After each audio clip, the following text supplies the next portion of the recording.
A very good morning, friends. So, hope you're all doing well. And most importantly, I hope you have made your revisions on what we discussed in the previous class. So, to remind you, we were studying Index 1 presentation of financial statements, in which we have seen in detail the balance sheet of the company. And we're yet to have a little look in terms of SOCI. But just to remind you that as far as SOCI is concerned, it has got a total of 3 tabs. That is tab 1, tab 2, and tab 3. Today we're going to have a little more look on the SOCI as well. And then we saw the inputs in terms of income statement comprising of 2 sections, you can say. One is the profit and loss, and the other is called other comprehensive income. Today, my main agenda of discussion to begin with is going to be on the other comprehensive income. Rather, let me tell you what are my 3 agendas for the day. Number 1, I need to give you a little good understanding on the concept of other comprehensive income. That's the most important agenda because that is a new addition as compared to what you have done at the intermediate level. Second, my objective is also to introduce you a bit on the concept of what I call measurement bases available in the balance sheet of the company. And then the third agenda is also to take you a little back on the concept of current and non-current distinctions of assets and liability. Though the proportion spent is not going to be equal on these 3 agendas, we're going to spend a good time in terms of understanding the other comprehensive income. Then we'll take you to the concept of measurement base, and then we'll go on to the inputs in terms of current and non-current distinction. So I think let's begin the journey with something technical indeed. Being a Saturday, I think let's enjoy the day. The weekend is there for you, so you'll get good time to make revisions on the concept of OCI as well. Now, I'm going to introduce you to the concept of OCI in very systematic phase-by-phase manner so that we are able to get the larger concept. So hear me very carefully. Trust me, the next 1 hour is going to be very crucial. Sir, you said next 1 hour. Yes. I said almost the next 1 hour or maybe a little more than that is going to be very crucial for understanding because this will give you the basic understanding of other comprehensive income. Let's begin the journey. Okay, so to begin with, I am going to first of all take you to very simple little inputs. Now watch this carefully, hear this very carefully. I'm not going to go very fast as well, not very slow as well, but to the extent you are able to grasp the concept. I can understand if you're learning the concept of OCI for the first time, it can be tricky. It can definitely be tricky. So let's make your life very simple. What I'm going to do, first of all, I am going to create some boxes. So I'm creating some boxes to make your life simple. So on one hand, I've created one box, and on the other hand, I've created another box. Now, let me, I think, give you the transition since we've been discussing and we've always been looking at a transition from division 1 to division 2. So I'm going to do that today as well in terms of OCI. Now imagine this is division 1. This is division 1, and in the division 1, this is what you call the profit and loss account. And this is supposed to be division 2, which is Indian Accounting Standards, what you're studying in the CA level. Now, as I've already said, the income statement is divided in 2 sections as far as profit and loss and OCI is concerned. So one box, we're going to call it as a profit and loss, and the other one is what we're going to call it as OCI, that is other comprehensive income. Now, watch me carefully. I need to explain you 2 very important concepts to begin with. Then we'll add on some more concepts. I'll document the notes also, no worries on that. You want to note this down, you can, and I'll give you some notes also after the understanding gets developed. Now, if you look at the division 1, you studied Accounting Standard 5. And I just want to recall what is written in Accounting Standard 5. It says all items of income and expense are taken in the computation of net profit or loss for the period. I repeat, if you look at Accounting Standard 5, the wording is very clear. It says all items. The word is very clear. All items of income and expenses are taken in the computation of net profit or loss, which means that when you're making your profit and loss account under Division 1, you would consider all the incomes, you will consider all the incomes in the profit and loss, and you would also consider all the expenses in the profit and loss. Of course, when we are referring to incomes and expense, we're making a reference to revenue incomes and revenue expense. So any revenue income occurs, any revenue expense occurs, and you put that in the profit and loss to calculate the profit or loss, which means let's assume some figures.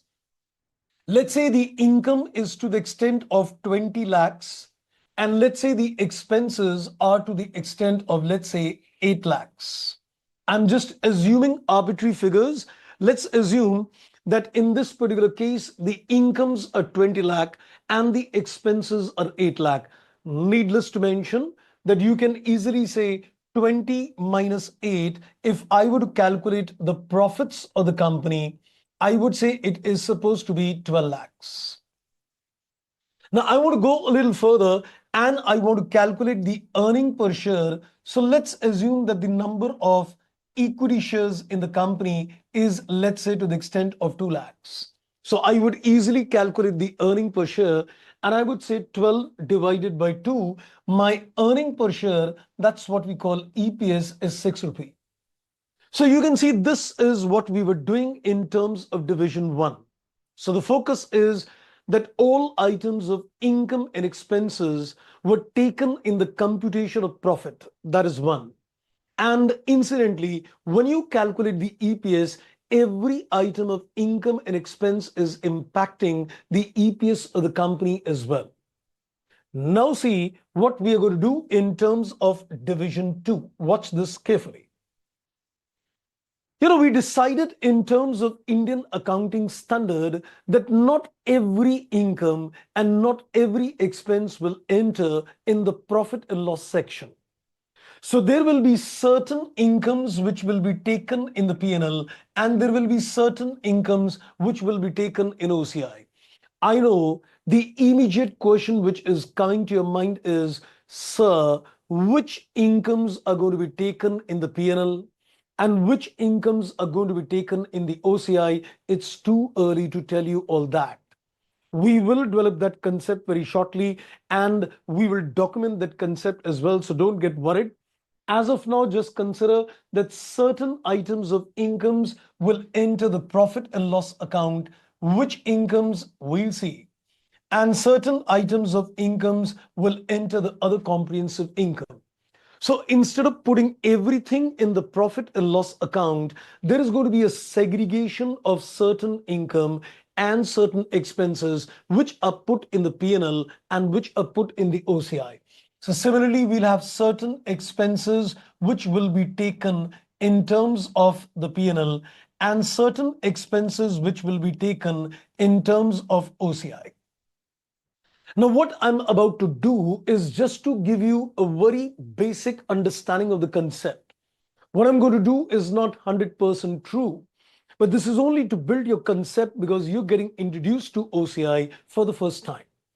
Now, let's consider the same figures which I've given you on Division 1. So let's say out of this 20 lakh rupees, let's consider 15 lakh goes in the P&L and let's consider 5 lakh goes in the OCI. So I'm just assuming on an arbitrary basis that let's say out of the 20 lakhs which you put into the profit and loss. So let's say due to certain parameters, 15 lakh enters the P&L and 5 lakh enters the other comprehensive income, such that the total of 15 plus 5, of course, is equal to 20 lakhs. You can see that I've taken the same income, but I've decided on the basis of certain parameters, which is Ind AS 1 and other Indian accounting standard, that 15 lakh enters the P&L and 5 lakh enters the OCI. Let's assume that 8 lakhs of the entire expense enters the P&L and there is no expense which enters the OCI. So we can see 8 plus 0, that is again equal to 8 lakhs. We've just done some splitting. What is the concept? You'll get that. Now let's do one thing. Let's calculate the profits of the profit and loss section. And let's also calculate the profits of the other comprehensive income section. So I would consider 15 minus 8 and that becomes equal to 7 lakhs. And I would consider 5 minus 0 and that becomes equal to 5 lakhs. And if you add up the two, 7 plus 5, you are going to get 12 lakhs, which can be technically called as total comprehensive income. This 12 lakh can be called as a comprehensive income. That's what you call a total comprehensive income, which is to the extent of 12 lakh. And you can see that this 12 lakhs which you've computed in division 1 and this 12 lakhs computed in division 2 is same. I've just done basic maths. So what we were doing earlier, we were putting all the incomes and expense in the P&L. And now what we are saying that certain income and expense goes in the P&L and certain income and expense in the OCI. Now, what is the parameter of deciding that which income and expense enters the P&L or which enters the OCI? That we're going to develop very soon. No worries on that. Now, if I want to calculate the earning per share of the company, in this particular case, when you're going to calculate the earning per share, now comes the interesting point. When you go to calculate the EPS, the other comprehensive income is not going to be taken in the EPS calculation. So I'm not going to divide 12 lakhs by the number of share, which is 2 lakh. I'm going to divide only 7 lakhs, which is in the profit and loss account. So your EPS will be 7 lakhs divided by 2 lakh share. It comes to 3.5. You heard me correct. So which means when I am calculating the earning per share, only the profit and loss section is taken into account. So let me now consolidate the inputs to you and watch me carefully. There is a lot more to develop. There is a lot more to tell you, but I'm going to introduce things to you on a very, very systematic manner. So hear me carefully. I'm just doing a quick consolidation. This is division 1 accounting standard and this is division 2, which is the Indian accounting standards. The first area of distinction is that in division 1 there was profit and loss, and in terms of division 2 we've got a profit and loss and other comprehensive income. So not every income expense enters the P&L, but certain income and expense enters the OCI. So you can say as of now, these things will undergo a change. You can say as of now, the profits in division 1 and the total profits in division 2, of course, remains the same in my example as of now. So you would say, sir, then what is the point? If you're going to calculate the total profit and it's going to be 12 lakhs itself, then what's the point of creating this other comprehensive income? And the point of creating this other comprehensive income is EPS. Get the facts clear. It is the EPS. The control factor in terms of creating this other comprehensive income is the earning per share. So what enters in the profit and loss impacts the EPS, but what enters the OCI does not impact the earning per share. So, but why so? Well, you will get a logic of that also, that why did the standard setters decide that certain items of income and expense should not impact the earning per share? Now, one thing is very clear, that if there is an income or expense in the business, it will certainly impact the profits of the company. Mind each and every word of what I'm saying. I'm being very choosy in terms of the words I'm saying. So every income and expense will undoubtedly impact the profits of the company. You cannot say that this income and expense cannot impact the profits of the company. We all know that when a company makes a trial balance, you've got asset liability which enters the balance sheet. And you've got income and expense which enters the income statement. So at the end of the day, if there is any income, if there is any expense, it'll certainly be impacting the profits of the company. You put it in the P&L, it impacts the profits. You put it in the OCI, it impacts the profits. But what is the thin line of distinction is, what goes in the P&L impacts the EPS, but what goes in the OCI does not impact the EPS. So moral of the story, there is a similarity between the two. Does the profits, does the income expense, the profits in the P&L section impact the total profits of the company? Yes.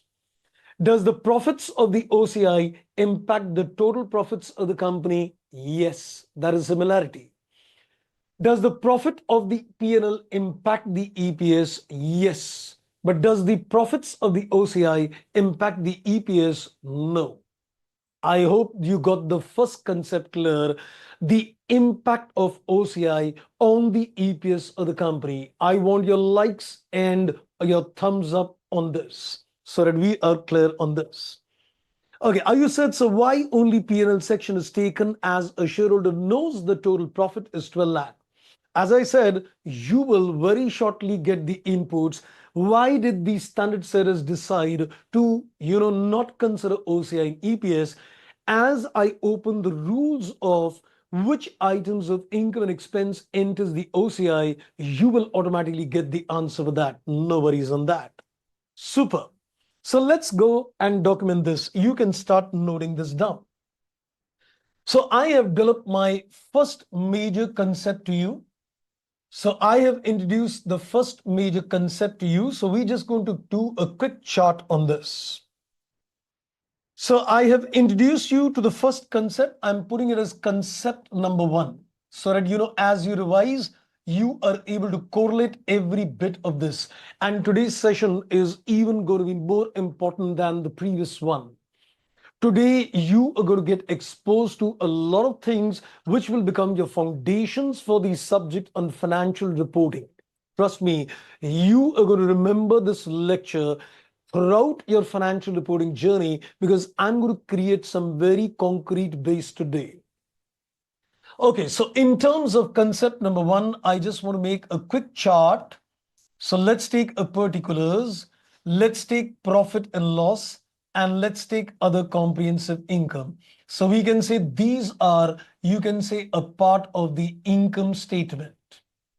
So we've already seen that these are the parts of the income statement itself. Now, as we said, there are two things what is coming to my mind. Number 1, impact on profits. Number 1, the impact on the profits. And number 2, the impact on the earning per share. So we're looking at the impact on the profits and the impact on the EPS. Now the question is the profit and loss section, does it impact the profits of the company? Yes. Is the profits in the OCI impact the profits of the company? Yes. So this is something which is common. Now the next question is, does the profit impact the EPS? Yes. But does the OCI impact the EPS? The answer is no. I've just put down the concept number 1 as a documentation. So this is one thing which you need to keep in mind as you get introduced to the concept of OCI, that both these sections of the income statement impacts the profits of the company, but OCI does not impact the earning per share. That is the funda or the concept number 1. Okay. Now let's introduce you to the concept number 2. I am going on a very systematic manner, introducing you to the larger concept. Now the other question arises, which has been bubbling into your mind, so that why OCI is not taken in the EPS calculation, what kind of income and expenses are entered in the OCI, and why is it not impacting the EPS? So let's make your life simple. I'm now going to give you a concept number 2. I'm now going to give you a concept number 2. But before I give you a concept number 2, let me tell you that there are exceptions to this concept. There are a lot of exceptions to this concept. There are exceptions. And these exceptions are you go to study as you go to different Indian accounting standards. Because it is very difficult. And I think, in terms of Index 1, if somebody tells you, let me remember the list of what enters the OCI, you can practically only cram the list. Because if you look at the Index 1, it gives you a list of all the items which enters the OCI. At this stage, if you start getting into the list, you'll only cram up the list. You'll not logically understand. So I'm not going to expose you to the list. But I'm going to give you some basic fundamental, and then as you go to the different Indies, you're going to see that certain things are based on the rules I give you, but certain exceptions are there, and there is a logic for all those exceptions as well. So as far as the exceptions are concerned, you are going to study them in later different Indian accounting standards. You're going to study them in different Indian accounting standards. So I will also tell you very shortly after some time that which Indies you're going to study this OCI concept as well. That much I'll tell you. So when you're going to study that Indies, you're going to remember this chart and you're going to see, okay, is this acting as an exception? And do remember that you must understand the exceptions if you need to get a hold on this other comprehensive income. Now, let me make your life simple as of now. So I want to understand what should be taken in terms of P&L and what should be taken in terms of OCI. So I am making another chart for your understanding. So I am considering profit and loss, and I am considering other comprehensive income. I will take 4 permutations, combinations, and on the basis of which we will decide what enters the P&L and what enters the OCI. How will you decide this is, do you think the EPS should be affected? If you think EPS should be affected, then you should say profit and loss. Please hear this carefully. I'm going to give you some permutation combinations and you will decide on the basis of that. If your logical thinking tells you this should definitely impact the EPS, you're going to put it in the profit and loss section. If you say no, the EPS should not be affected, then I'm going to put it in the other comprehensive income. I would say there are basically 4 items which one can confront. One is, I would say, unrealized, or rather first let's take realized. The first combination which I'm taking is there is a realized gain or there is a realized loss. The company has already realized the gain or the company has already realized the loss. I wanted to give you some answers on the chat box as well. What does a logical self tell you that if the company has got a realized gain or a realized loss, do you think the earning per share should be impacted? If your logic tells you that yes, earning per share should be impacted, I'm going to put it in the profit and loss. Remember, the focus is the gain or the loss is already been realized. And you rightly said yes. So I'm going to put this in the profit and loss account because it's a realized gain or loss. But let me also remind you that tomorrow, if you stand up and tell me, sir, we did another standard and I could see the realized gain being taken in the OCI. Don't ask me the question because I'm going to tell you, boss, there are exceptions to everything which I'm giving you in the chart. So tomorrow, when you go to do some other standards and you're going to see that there is a realized gain. So are you trying to tell us that there are going to be exceptions where I'm going to put a realized gain and loss in terms of OCI? Yes. It's too early to tell you any such exceptions.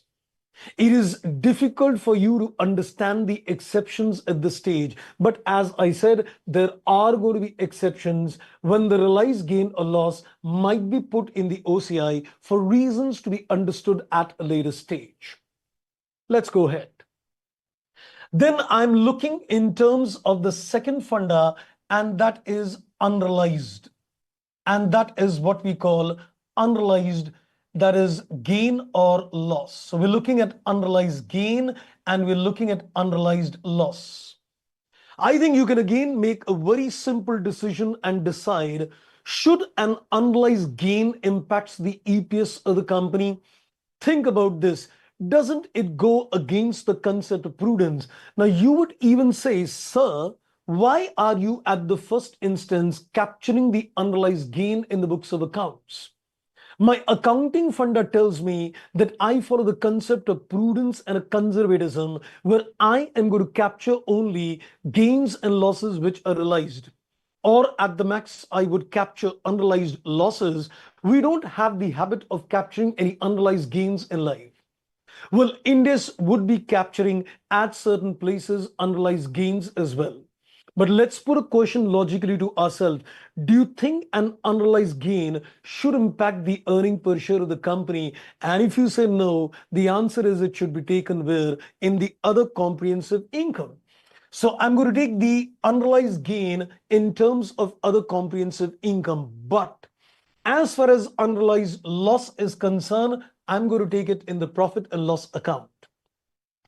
Because my concept of prudence tells me that I am going to consider unrealized losses. I will take into account prospective losses, which is nothing but it's an unrealized loss.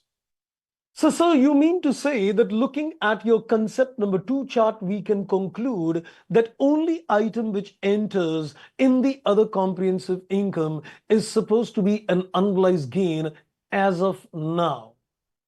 So, sir, are we going to see some exceptions where even the unrealized gains and losses will enter the profit and loss account? You rightly heard it. Now, what are the exceptions? You're going to develop them at a later stage. I am not going to come to the exceptions. As you study different indices, you're going to see exceptions coming to this particular chart. So, moral of the story, let's, I think, consolidate. I'm going on a very systematic step-by-step basis, not at a very high pace as well, so that each one of you can easily understand. I can well appreciate some of you might be saying, sir, you're going slow. Some of you might be saying, no, sir, it's absolutely okay. And somebody would be saying, sir, it's too fast for me. So I need to consider everybody into account. Sabka saath, sabka vikas.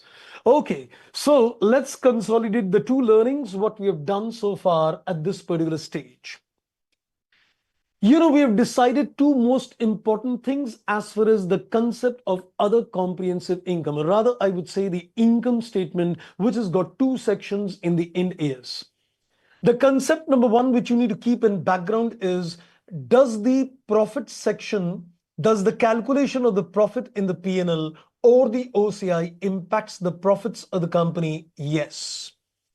Does the profit of the P&L impact the EPS? Yes, but OCI does not impact EPS. So one thing you need to keep in mind, the profit section of the P&L, the profit of the OCI, they both impact the profits. P&L impacts EPS, OCI does not impact EPS. What enters in the P&L and the OCI, we would say the unrealized gain enters the OCI, rest everything for the time being enters the P&L, but there are exceptions to follow. I hope my concept number 2 is also pretty clear. I have just given you the basic introduction of other comprehensive income in terms of understanding the role of OCI in the EPS, and what kind of items enter in the other comprehensive income. Got my point. Now, I think if this is clear, I want to give you something more at this stage. We want to bring this concept and go further deeper into this concept. Are you ready? Are we all comfortable at this particular stage? Give me another thumbs up. So are we absolutely clear with the concept number 1 and 2 at this stage? Then I can take you further in terms of other comprehensive income. This is going to be very, very, very interesting indeed. Okay, wonderful indeed. So let's do one thing. Now let's take you further. And I am now going to take you a little more deeper in terms of OCI. Now we are not looking in terms of the profit and loss, but we're looking in terms of other comprehensive income. I'm taking you more deeper in terms of division 2. So watch this carefully. This is going to be very interesting and it's going to be slightly technical as well, but you're going to love it. You're going to enjoy the accounting. So let's do one thing. Let's come back on the other comprehensive income. So I am on division 2. This is my profit and loss, and this is my OCI. And this OCI is being further divided in terms of two sections. Wow. Sometimes I feel that accountants are no less than Einstein in the field of science because we've also applied a lot of scientific input in terms of thinking things in life. I will now give you a concept. I'll take an example. I'll run that example twice with you, and you are going to get a good clarity. But please hear me very carefully for the next half an hour as well, because this is going to give you a larger concept in a very simplified manner. Because I remember when the Indian accounting standards were introduced, as I gave you the journey in class one, at that stage I said my journey on IFRS on India started almost in 2007. And it's been almost around 17 years, and I'm still learning. Trust me, I'm still learning the concept of Indus and IFRS because it is such a huge concept which is there, and it has got all its complexities in life. I was struggling at that time learning the concepts in a simplified manner. So I'd broken down these concepts into minute details so that everybody can easily grasp the concept of the Indian accounting standard. So there we go. So I'm looking at the profit and loss and the other comprehensive income. And this other comprehensive income is divided into two parts. One is called R and one is called NR. Now, don't get worried on the terminology. The word R is called recycling and NR is called no recycling, or you can call it as a reclassification as of now and no reclassification. So the word R stands for recycling. The word R stands for recycling and the word NR stands for no recycling. So it's called no recycling. Even if you call this as, instead of recycling, reclassification or no reclassification, it is still the same for the time being. So let's not get into the word what is a recycling or what is a reclassification. Let's call this as R and NR. R is like recycling and NR is like no recycling. So when a company, now please hear this carefully, when a company needs to record any income or it needs to record any expense, when it needs to record any income and expense, it has to decide, should I take it in the profit and loss? Or should I take it in the OCI R section? Or should I take it in the OCI NR section? Please hear this carefully. Please hear this very carefully. Every word of what I'm saying is true. I'm sure last video you might not have seen it again, but this video, 100% guarantee you are going to go back and see this video. Please do that. And do remember to put your likes as well, encouraging for us. So I'm now coming to the concept number three. I'm now coming to the concept number three. And in terms of the concept number three, whenever you decide any income and expense in terms of any Indian accounting standard, your mind should start working. Is this income and expense to be taken in the P&L or is it to be taken in the OCIR or is it to be taken in OCINR? You know, in division one, the life was so simple. The life was so simple that you had just a profit and loss account, every income in the P&L and every expense in the P&L. Sometimes, just on explanation point of view, don't judge me on what I'm saying. I always used to tell people that, this profit and loss account is like an Agni Kund for me, and where you're saying income, swaha, and the expense, swaha. So every income and expense used to be put in the profit and loss account. It's like, the Agni Kund which is there, every income swaha and every expense swaha. Now the things have become so scientific that when you are doing that Agni Kund, there are basically three areas where income and expense is going to be captured. So you'll have to think in terms of, do I put it in the P&L? Do I put it in the OCIR? Or do I put it in the OCINR? So my concept number three is going to work on the concept, when do you put things in the P&L? When do you put things in the OCI or NNR? So we're working on the third concept. Let me remind you. My concept number one was that what impacts the profits and EPS, giving you the chart. Then I decided a concept number two, what enters the P&L and what enters the OCI. Now we are going to work on a third concept, what enters the P&L, what enters the OCI, R and R. So we're going to make a third chart after the concept is clear that which items enters where. But in order to give you a logic in terms of what enters these places, I am going to take an example. And through that example, we're going to make a walkthrough of the implications on the EPS. Through that example, I'm going to make you walk through on the implications on the EPS, and then we will decide jointly which items are taken in the P&L, which are taken in OCI, as well as in OCI NR. Okay, so let's begin the journey. So I am going to consider an example with you. If you want, you can note down the example as well. The example which I'm taking, I'm going to run it twice with you. I'm going to run it twice with you to explain the position of OCI R and the position of OCI NR. And through this example, I'm also going to get you connected on the concept of SOKI as well.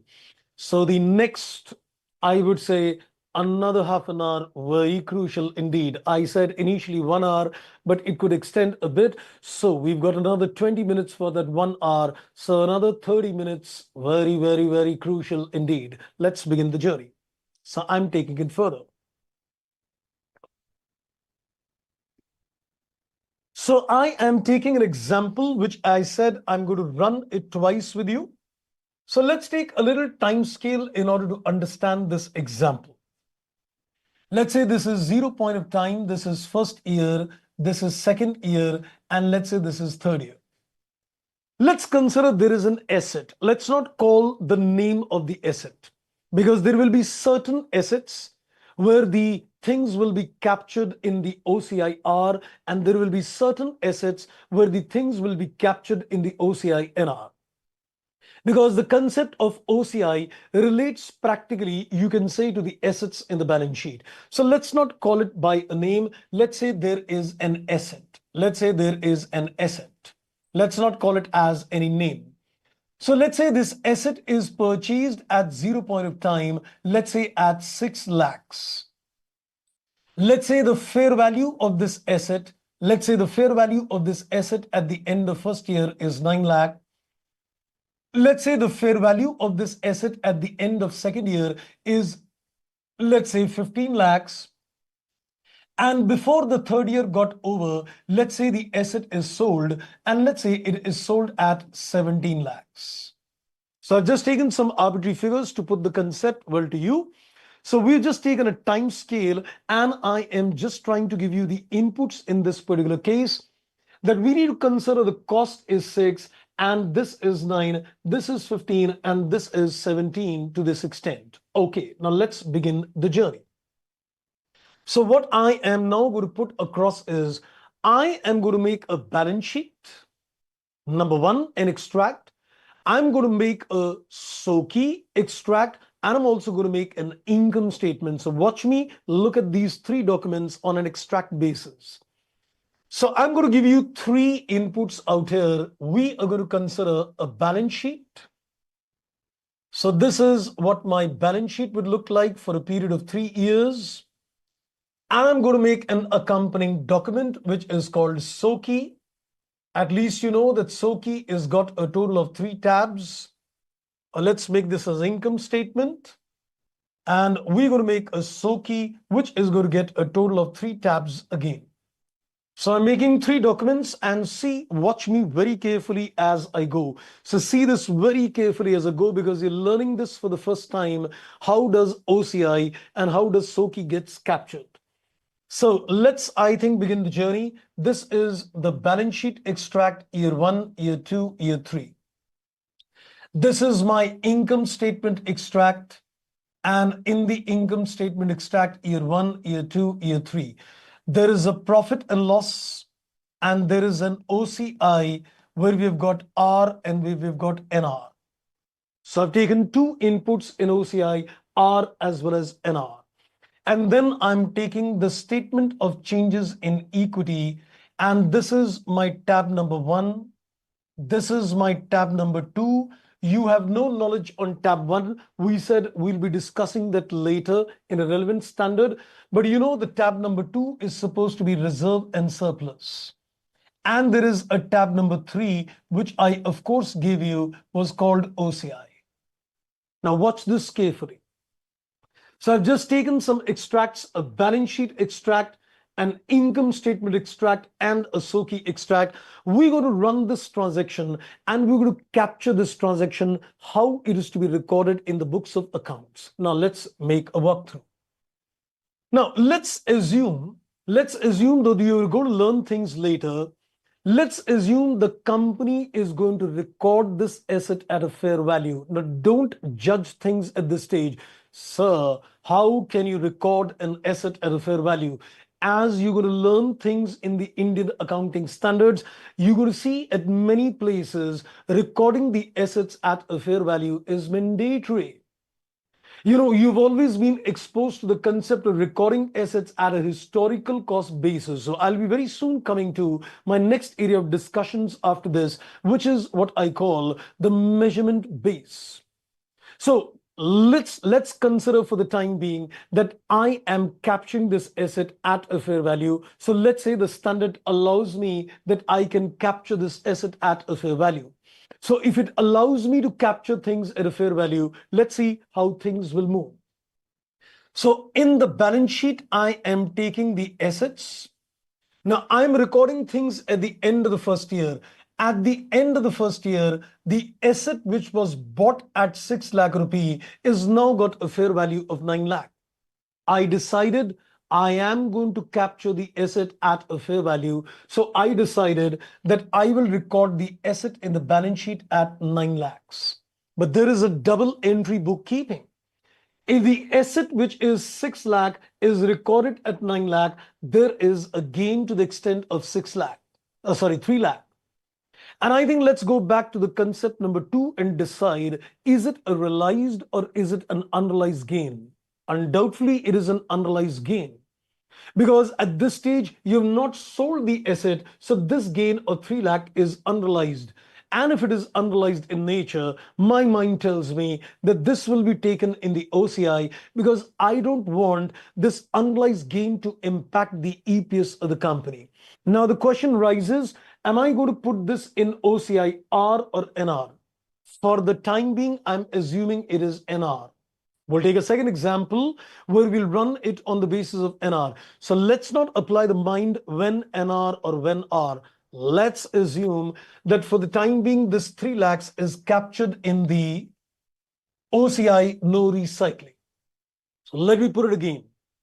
The moment your asset increase from 6 to 9 lakhs, there is supposed to be an unrealized gain to the extent of 3 lakh. That unrealized gain is captured in the OCI and I put it in NR on the assumption that this is, let's say, a case of no recycling. Now let's see further. Now hear me carefully. I'm now going to give you something more in addition. What is taken in the profit and loss section of the income statement will enter the tab number 2 always. What is taken in the profit and loss section of the income statement will be accumulated in the tab 2 always. And what is taken in the OCI section will generally, I said generally, be taken in the tab number 3. I'm very careful with my words. So OCI, recycling, no recycling का difference एक बार बता दीजिए. बेटा मैंने अभी difference नहीं बताया. I said I'm running 2 examples, OCI NR, then we'll run OCI R, then I'll tell you the difference step by step by step. So don't worry, you'll get your answer. So I'm yet to explain you what enters in R or what enters in NR. That's what we are developing as of now. So go with me, go with my flow. So let's come again. Whatever is taken in the profit and loss section will be accumulated. Mind the words. Whatever is taken in the profit and loss section will be accumulated in the tab number 2. Always. And whatever is taken in the OCI section will generally be accumulated in tab 3. Sir, why are you saying generally? Are you saying there could be exceptions? You heard me correct. Sir, I am getting afraid now. I am thinking this accounting FR is interesting, but also little dangerous as well. Everything which is interesting is slightly dangerous in life. I always tell people that if the things are technical, then people pay you for the technical things. If everybody knows what I can do, then what's my worth? Why would people pay me? Rather, why would people pay you? So it's important that things are interesting and technical. Let's go further. OCI is a part of the P&L, then how can I differentiate? As I said, let me now request friends to you. As I said, you need to go with my flow. Some of you are asking questions which will answer later. Don't answer and think ahead of me. Dangerous. You need to go with my flow. I am slowly and steadily building the concept. So don't worry, I'm not going to come to your questions at this stage. Let me finish, then I'll entertain all your questions. I'm sure you're going to have a lot of questions today. We will answer them, not an issue. But right now, go with the flow. Don't think what is taken in the P&L or what is taken in the OCI at this stage. That basic is done. What is taken in R and R, we are still developing. Let's come back. And I think Ayush tells me FR converting to chemistry. That's what I wanted to say, that FR is no less than chemistry with exceptions. Okay, let's come back. So whatever is taken in the profit and loss account is always taken in tab number 2. And what is taken in OCI is generally taken in tab 3. It is accumulated out there. So this 3 lakhs is going to be taken in terms of tab 3. So what is taken in the OCI is going to be put in terms of tab 3. What is this so key? This is nothing but it is the breakup of the other equity in the balance sheet. So if you consider the sum total of tab 1, 2, and 3 in year 1, it is 3 lakhs. The sum total of all the 3 tabs in the year number 1 is 3 lakh, and you are going to show this other equity in the balance sheet, which is to the extent of 3 lakh. Now look at this. It is very scientific indeed. Let's run it through. If you just look at the balance sheet itself, it'll make complete sense to you. An asset which was 6 lakh is now worth 9 lakh. So you've updated it by 3 lakh rupees. So this asset is updated by 3 lakhs, and the double entry effect is the other equity gets also increased by 3 lakh. So look at a balance sheet on a T-shaped format, and you would see that if there is an increase in the assets by 3, correspondingly there is an increase in the liability, which is other equity to the extent of 3. It's only the routing what we have done, that when you change this asset by 3 lakhs, you said it's an unrealized gain. And I said, let's assume that it is a case of NR. Let's assume it is a case of NR, and this amount is accumulated in tab 3, and then it is represented in the balance sheet, other equity. I hope, friends, everybody's clear till this particular stage. Give me a thumbs up or a yes. Are we clear with the recording of the movement of this unrealized gain in terms of OCI to the tab number 3 and enters the other equity in the balance sheet of the company? Super. Now let's go further. And I think you can decide the sequence of the other inputs also coming in. Let's go to the next year. Now, next year from 9 lakh, it became 15 lakhs, and I am going to record this asset in the balance sheet at 15 lakh. So quickly give me what is the unrealized gains further arising in this year.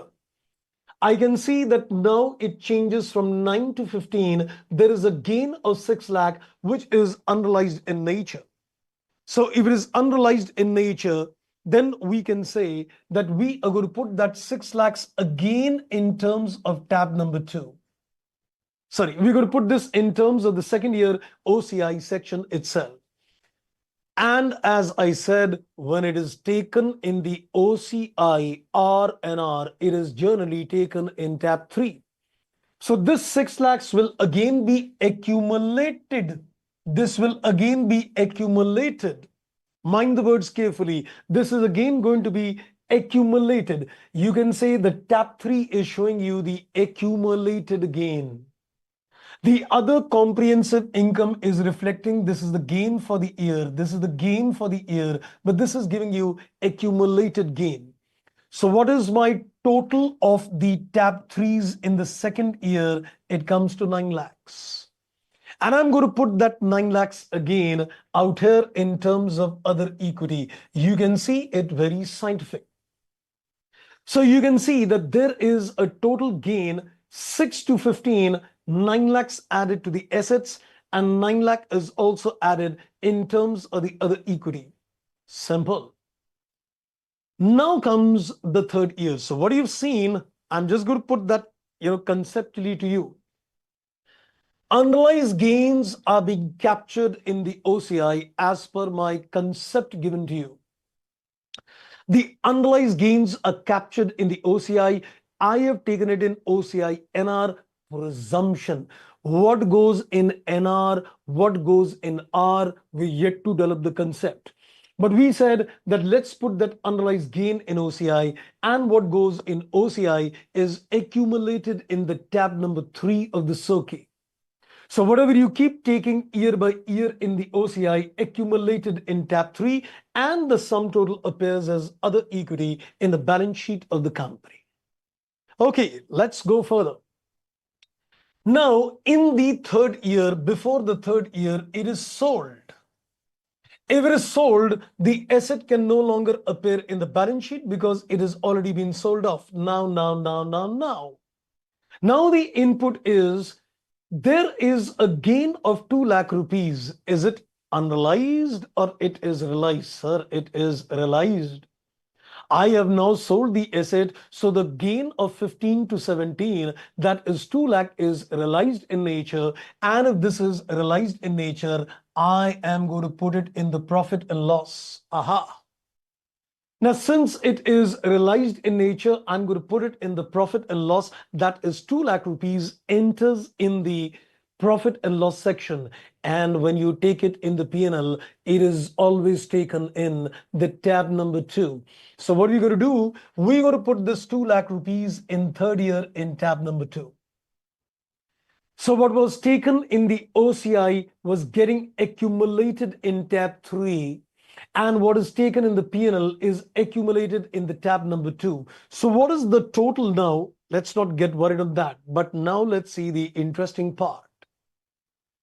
Sir, once the asset is being sold, I guess now even this 9 lakh rupees is realized in nature. Yes, you're right. Because when you sold the asset, now the entire gain, because the original cost of the asset is 6 and the asset is sold at 17. So basically the 11 lakhs is got realized in nature. And if 11 lakh is got realized in nature, that means even this 9 lakh, which is accumulated in tab 3, stands realized in nature. Aha. So what does the standard says? That since this 9 lakh is realized, you reduce 9 lakhs from tab 3 and you add it to the tab number 2. It is simply an internal transfer. It is simply an internal transfer. So you can see the tab 3 was supposed to be a temporary tab indeed. Mind the words. You can see that tab number 3 was a temporary tab indeed. The day it got realized, the money is being put in terms of tab number 2. Reason: the money in tab number 3 is not available for dividend distribution because it is unrealized in nature. The money which is there in tab number 2 is realized and is available for dividend distribution. Ahaha. I want to now show you something interesting. Please watch the change. Sir, can you just consolidate this once more to us? You want me to consolidate this once more, especially the third year? Yes, sir. Yes, sir. So I'm going to consolidate the position of the third year once again to you to consolidate the picture. Let's have a look. But isn't that interesting and wonderful indeed? You must have realized a journey from the class number 1 to class 2 was like this, and class 3 has suddenly taken a jump. Aha. But you will remember these concepts throughout your journey in financial reporting, because this is one of the very crucial understandings one need. Okay, let's begin.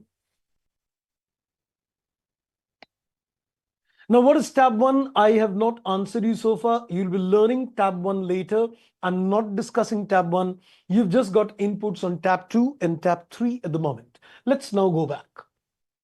So what I have done, I just like to quickly make a run through.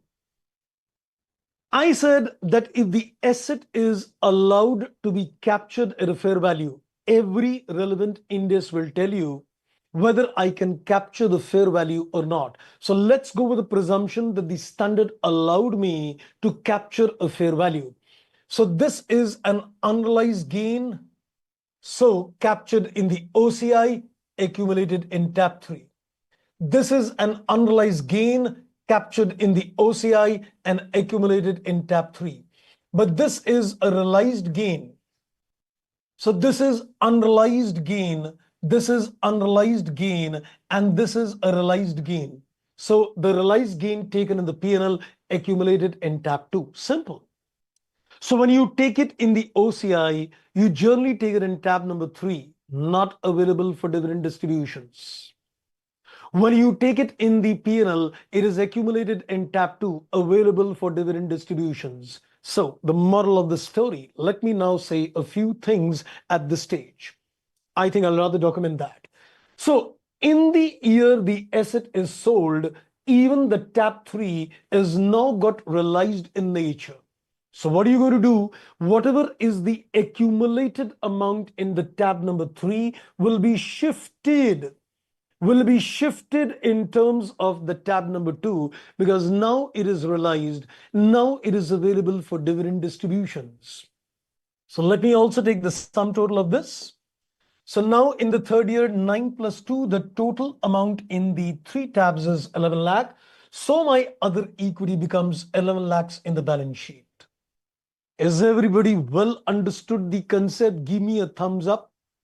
We need a likes on the video. We need to like out here as well. So did you understand the chain of OCI, NR, the movements in terms of SOKI and the last movements, tab 3 to tab 2?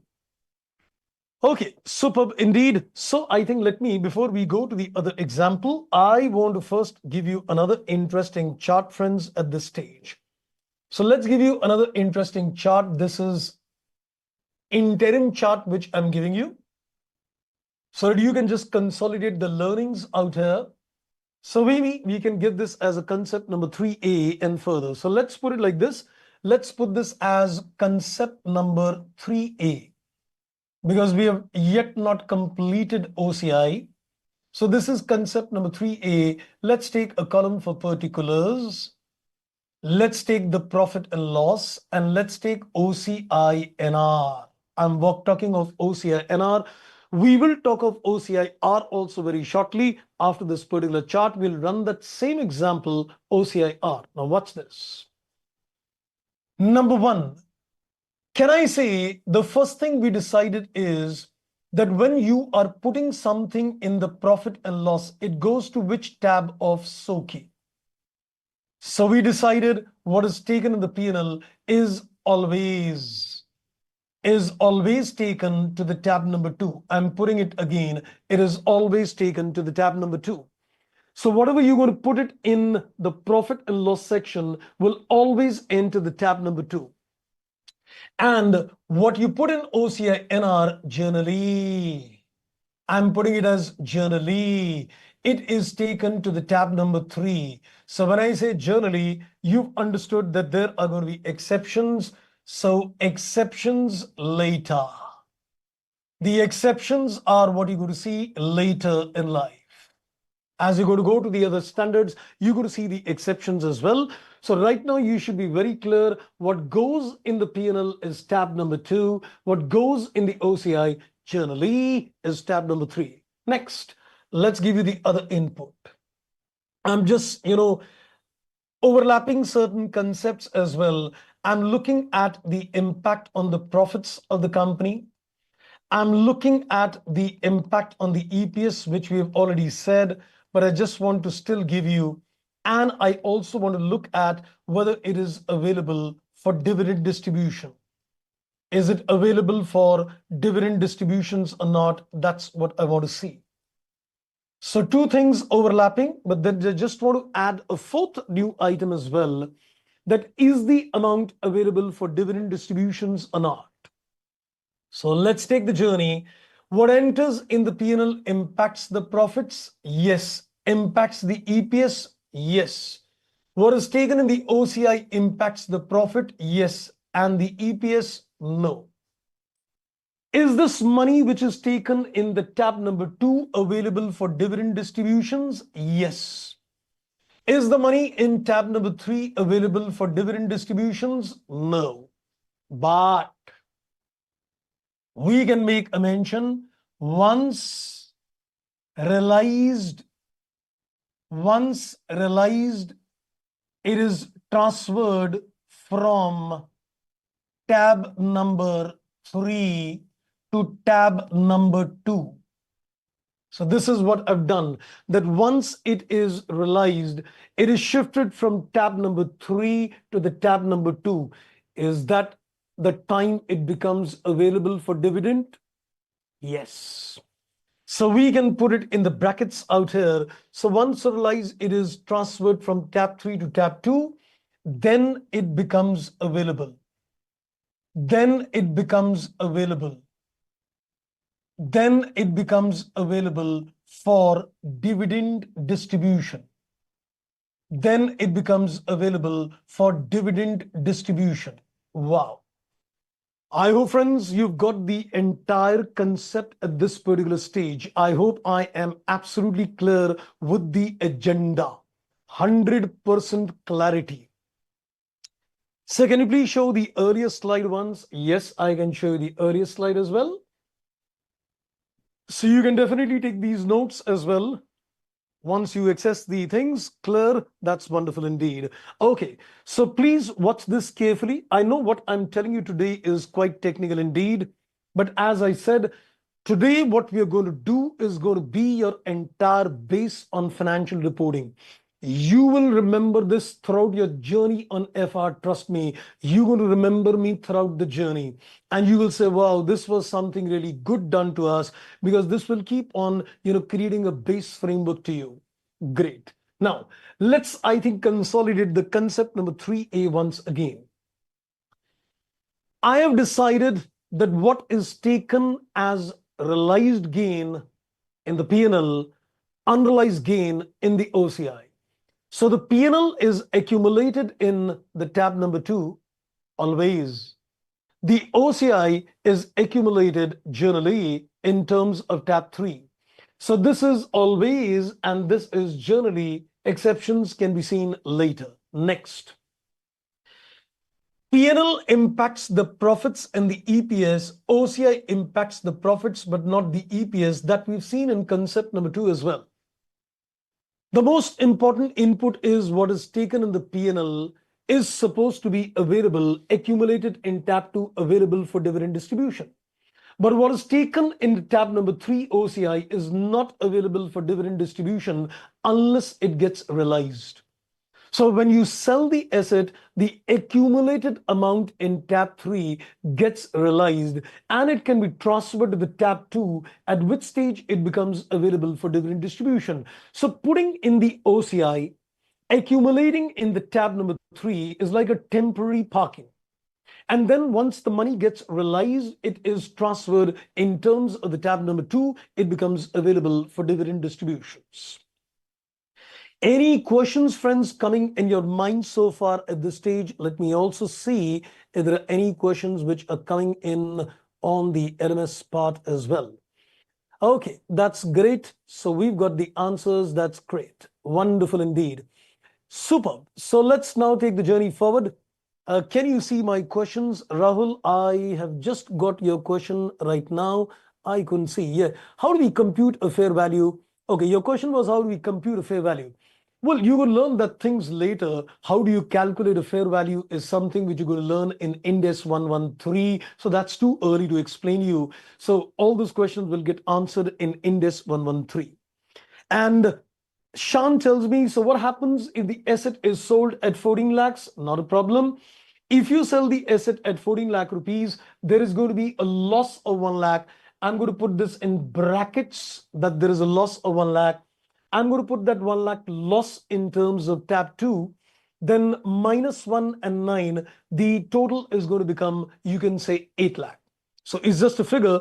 Irrespective, you get a gain or a loss, you're going to put it in the P&L, and then it goes in the tab number 2, and then ultimately, whatever is the total gets accumulated. So gain or loss would not make a difference if it is realized in nature, undoubtedly P&L, undoubtedly tab 2. Okay. Right, so we are ready now to take this example once again. Sir, your 1 hour is not getting over. As I said, I'm going to spend a good time today giving you an OCI inputs. So another 20 minutes, friends, you're going to get something beautiful. Sir, आप धीरे धीरे हमारा दिल बनाते जा रहे हो, सुनते जाओ. That's right. Okay, so what if the sale is less than 6 lakh? Doesn't make a difference. Even if you sell it below 6 lakhs, you're going to get a huge loss. Now, let's tell you one thing. I know what's coming into mind. Sir, if I sold this at 5 lakh, so is the overall loss going to be 1 lakh? Yes. So if you're going to sell it at, let's say 5 lakh, here you get a loss of 10 lakh rupee. So that 10 lakh and plus 9 lakh, you're going to get a net 1 lakh only. The ultimate total of the other equity, remember, the ultimate total of the other equity will be 6 versus 17, that is 11 lakh. So this will always be equal to the difference between the two figures. The end reconciliation will always match. You want to sell it above cost, you want to sell it below cost, you try every permutation combinations, the answers will match. So why on the realization on the total amount it is kept as other equity? Well, other equity is nothing, as we said, is like a reserve and surplus. Now let me tell you. In IGAP, you used to have a reserve and surplus. Now, along with the reserve and surplus, you've got other equity. So you're putting some money temporarily in terms of other equity, and then it'll be transferred in tab in reserve and surplus. So this is something which was not there in division 1. This is just a temporary parking space, and one fine day this money is going to get transferred in terms of tab 2 on realization. Logical. So do we need to disclose in the notes to accounts that actual loss is only 1 lakh? Now I think you are thinking too much. You know, I've seen if you make people life simple, they ask so many questions. Don't get worried. Don't think of disclosures and all those things and all. You're still learning OCI. Just focus on the OCI. It's like the Arjun looking at the eye of the fish. Don't look at the trees at the stage. Otherwise, you'll get a little confused of this. So let's take it further.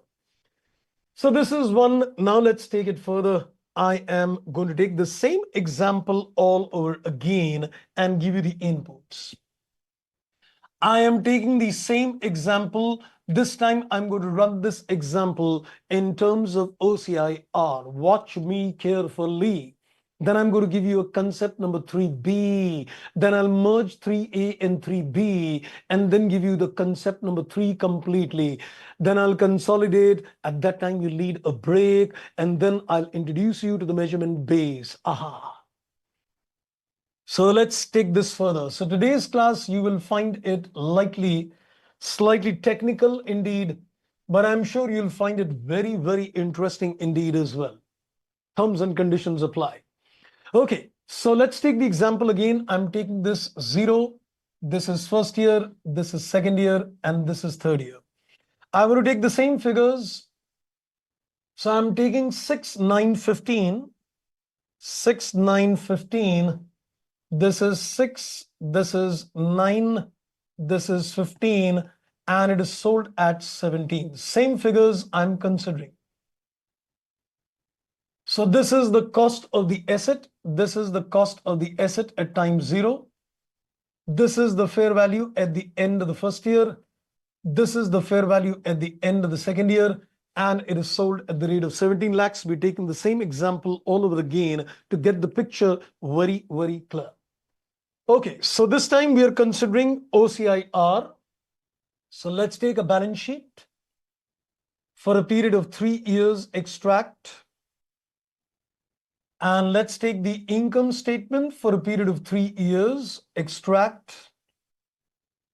And let's take the SOCI as well, which has got 3 tabs. And please do revise this lecture religiously. If you feel the need, watch this lecture again. You'll definitely feel the need. I can guarantee you. At least, 80% of you go to watch this lecture again to get the fundus clear and make your maps. Keep this as a base strong. It's going to help you. Okay, so let's, I think, take this further. So we're looking at the balance sheet, year 1, year 2, year 3. I'm looking at the income statement extract, that is year 1, year 2, year 3. And I'm looking at the SOCI extract, that is in terms of tab 1. We have not discussed tab 1 at all. We're not going to discuss tab number 1 at this stage. And this is reserve and surplus. And we're going to look at the tab number 3, which is OCI. Okay, that's wonderful indeed. So I think now let's get connected to the same example. Now watch this carefully. Watch this very carefully. Initial accounting is going to be similar, but there is going to be a little change later. So I'm taking the profit and loss. I'm taking the OCI, which is R and which is NR. Now watch this carefully. This is going to build up the entire concept to you. So watch me very, very carefully.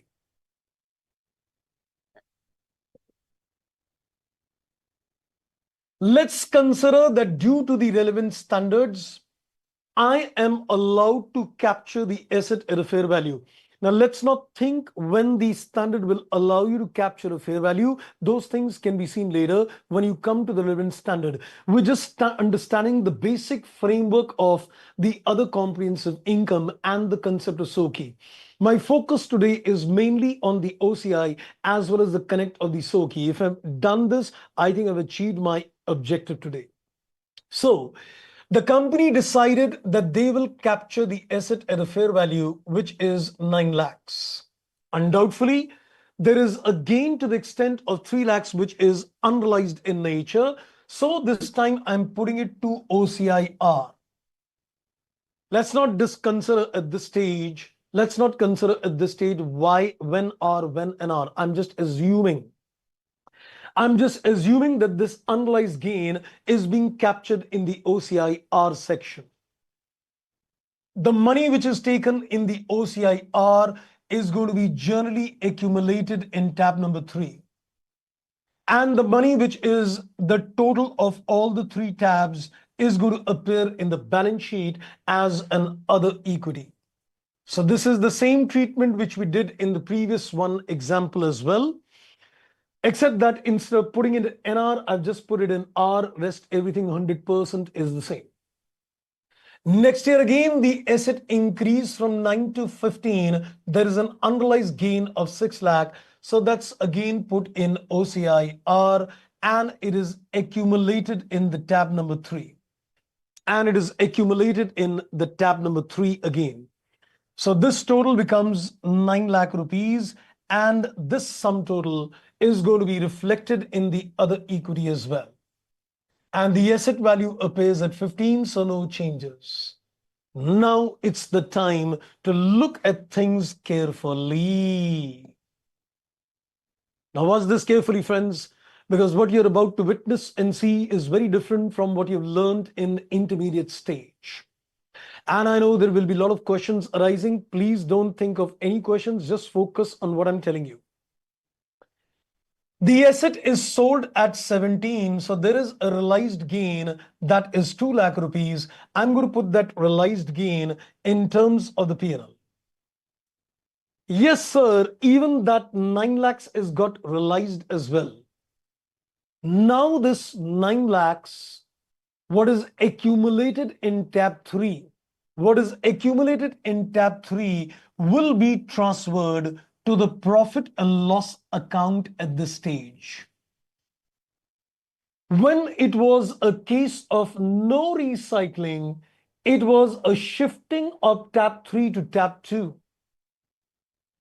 When you sold the asset in terms of OCI NR, mind the words. When you sold the asset in terms of OCI NR, you had directly shifted the money from 3 to 2. But when you're considering OCI R, the accumulated amount in tab 3 is not going to be directly taken to tab 2, but it will be rooted in the profit and loss account. So the total profit and loss is 11 lakhs, which enters in the tab number 3. This indirectly has got transferred in the tab number 2. So, but why are you rooting this in the profit and loss account? In the previous case, you directly shifted this money to tab 2. Now you're routing it and it is indirectly getting transferred in terms of tab 2. This is the concept of what we call R. Recycled through the profit and loss account. Implications. Now understand the implication. Is this 9 lakhs the sum total of this 3 and 6? Yes.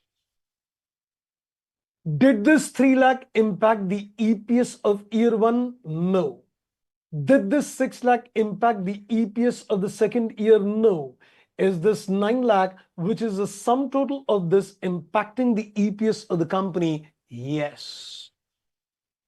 Oh, sir, you mean to say when you put it in OCI NR, EPS is not affected in the year it is unrealized, and it doesn't even get affected when it gets realized?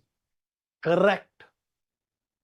So you mean to say that if it is OCIR, EPS is not affected in the year it is unrealized, but it gets affected in the year in which it gets realized?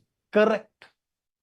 So when you put something in the OCI NR, it's like a COVID vaccination double dose. Please hear me very carefully. When you put something in OCI NR, it is like COVID vaccination double dose. EPS is not affected in the year it is unrealized and even in the year it is realized, because this amount which is accumulated in tab 3 directly goes in tab 2.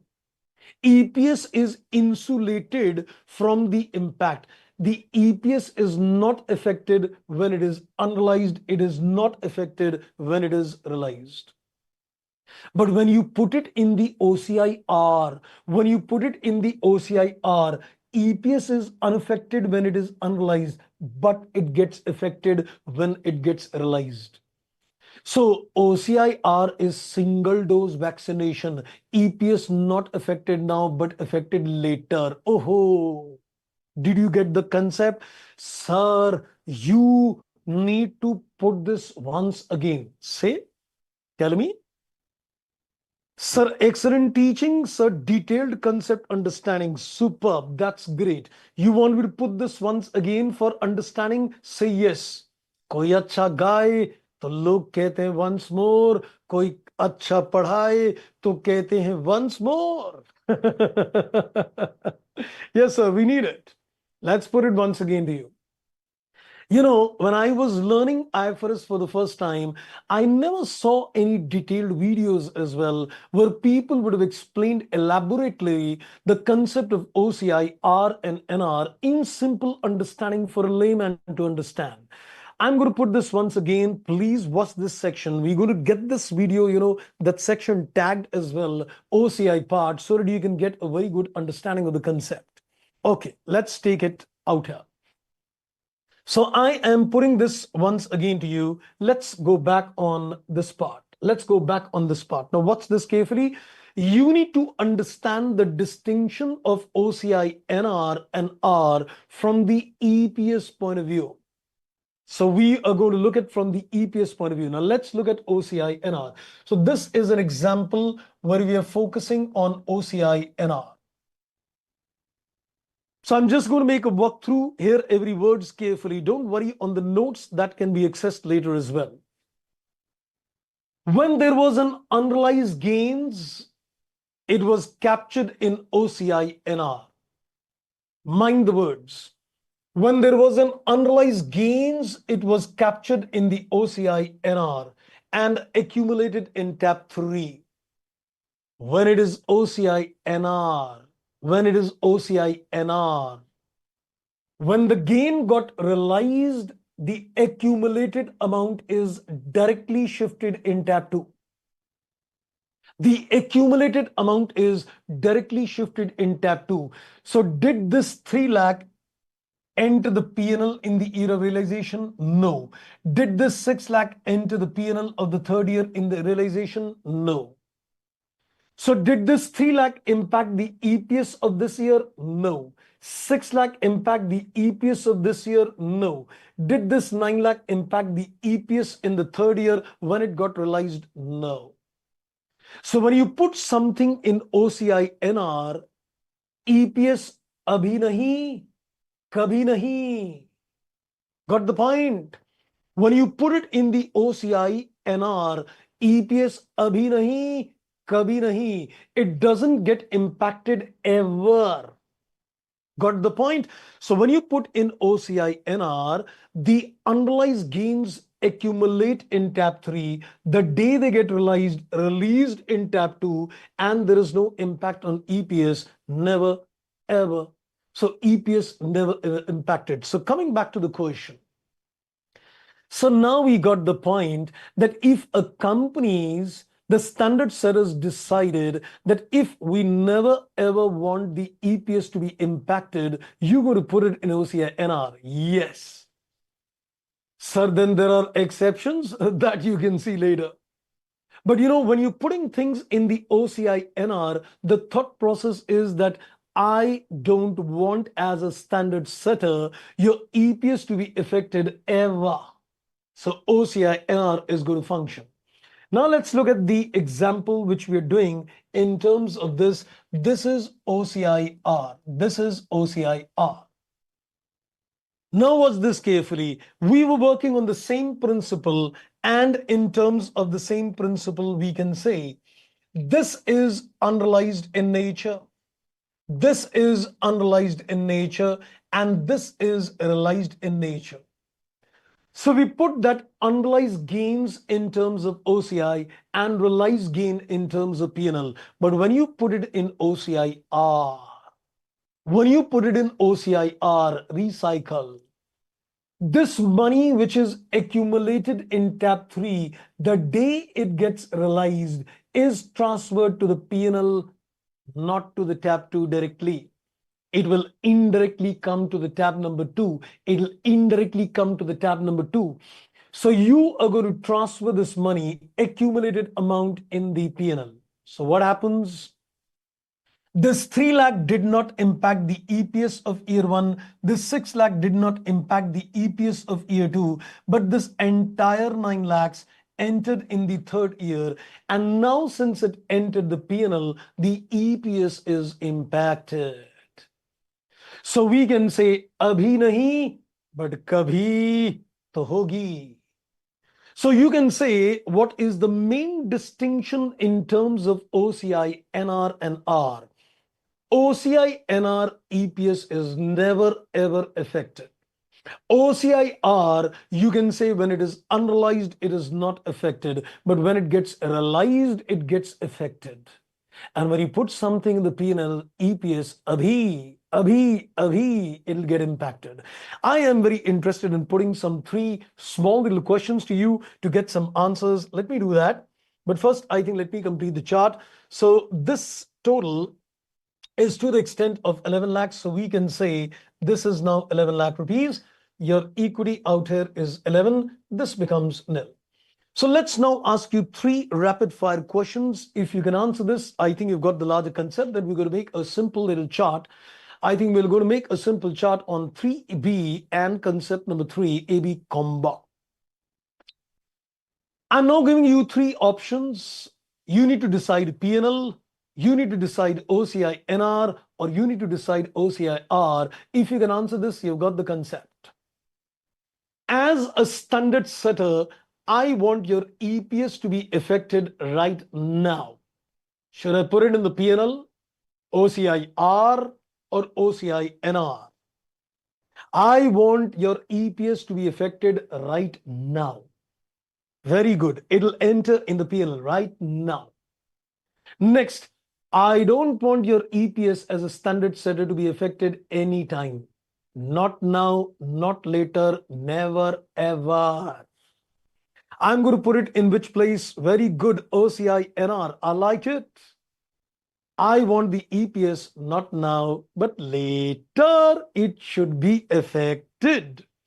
Very good. We're going to put it in the OCR. So you got the concept. I think many of you were asking questions. So how do we decide those parameters? And now let's make some quick charts at this stage.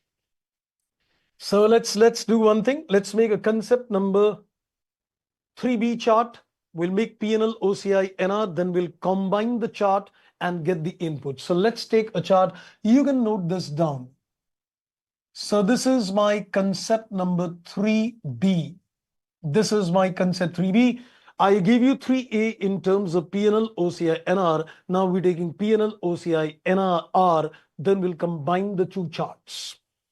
We're going very, very systematic. If you see, I'm going very, very systematic with you. You'll realize it when you revise it. You'll say, yes, it was quite systematic. So we are trying to understand the larger concept. So why this option is given? Is it not a loophole? Well, you are not given any choice. It is not what you will decide what is taken in R&R. The standards will decide. The standard setters have decided things for you. You are not going to decide where it is to be taken. So it's not a loophole. The standard setters in every standard are giving you the guidance in terms of what goes in OCI R&R. It's not a choice. It's not a choice. Okay, so we are considering particulars and we are considering it is profit and loss, and I'm taking OCIR. I'm now taking OCIR. Let's take a few inputs. Let's make it comparative. I think I'm going to take the same inputs which I took in this chat. So I'll take the tab, the impacts and availability for dividend distributions. So you get the clearer picture. Then we'll combine the 2 inputs to you. So we're looking at the tab number which it is taken. When you take it in the P&L, can I say it is always the tab number 2? And when you take it in the OCIR, it is generally, as I said, in tab number 3. So this is what we decided generally in terms of tab number 3. Next, we're looking at the impact on the profits of the company. We're looking at the impact on the EPS of the company. And we are also looking at that what happens for dividend distribution. Is that money becomes available for a dividend distributions or not? Now let's answer these questions out here so we can decide impact on the profits and the EPS. Yes. Dividend distribution, is this money available for dividend distribution? Yes. Now let's have a look in terms of the OCIR. Impact on the profits? Yes. Impacts on the EPS? We can say not now when it is unrealized. When it is unrealized. But what about later? Can I say yes when it is realized? So when it gets realized, you will impact the EPS at that stage. And what do you do with this amount in tab number 3? Can I say it will be transferred to profit and loss account in the year So what do you transfer? The accumulated amount in tab 3. The accumulated amount in tab 3 is transferred in the P&L in the year in which it is realized. In which it is realized. So we transfer this amount in the year in which it gets realized. Superb. I want to now blend the two concepts and make a consolidated chart to you. So let's, I think, blend the two and keep thinking as I make the chart. Put these questions back to yourself as well so you get complete clarity on thoughts. You can see that we built the concept very slowly, introduced you to the concept of OCI through the EPS concept, decided what is taken in the OCI in concept 2, and in concept 3A and B, introduce you to the OCI R and NR. We are going very, very, very systematic. And if you're able to revise all this, you're going to get a good fundamental base in terms of financial reporting. Let's now combine the chart.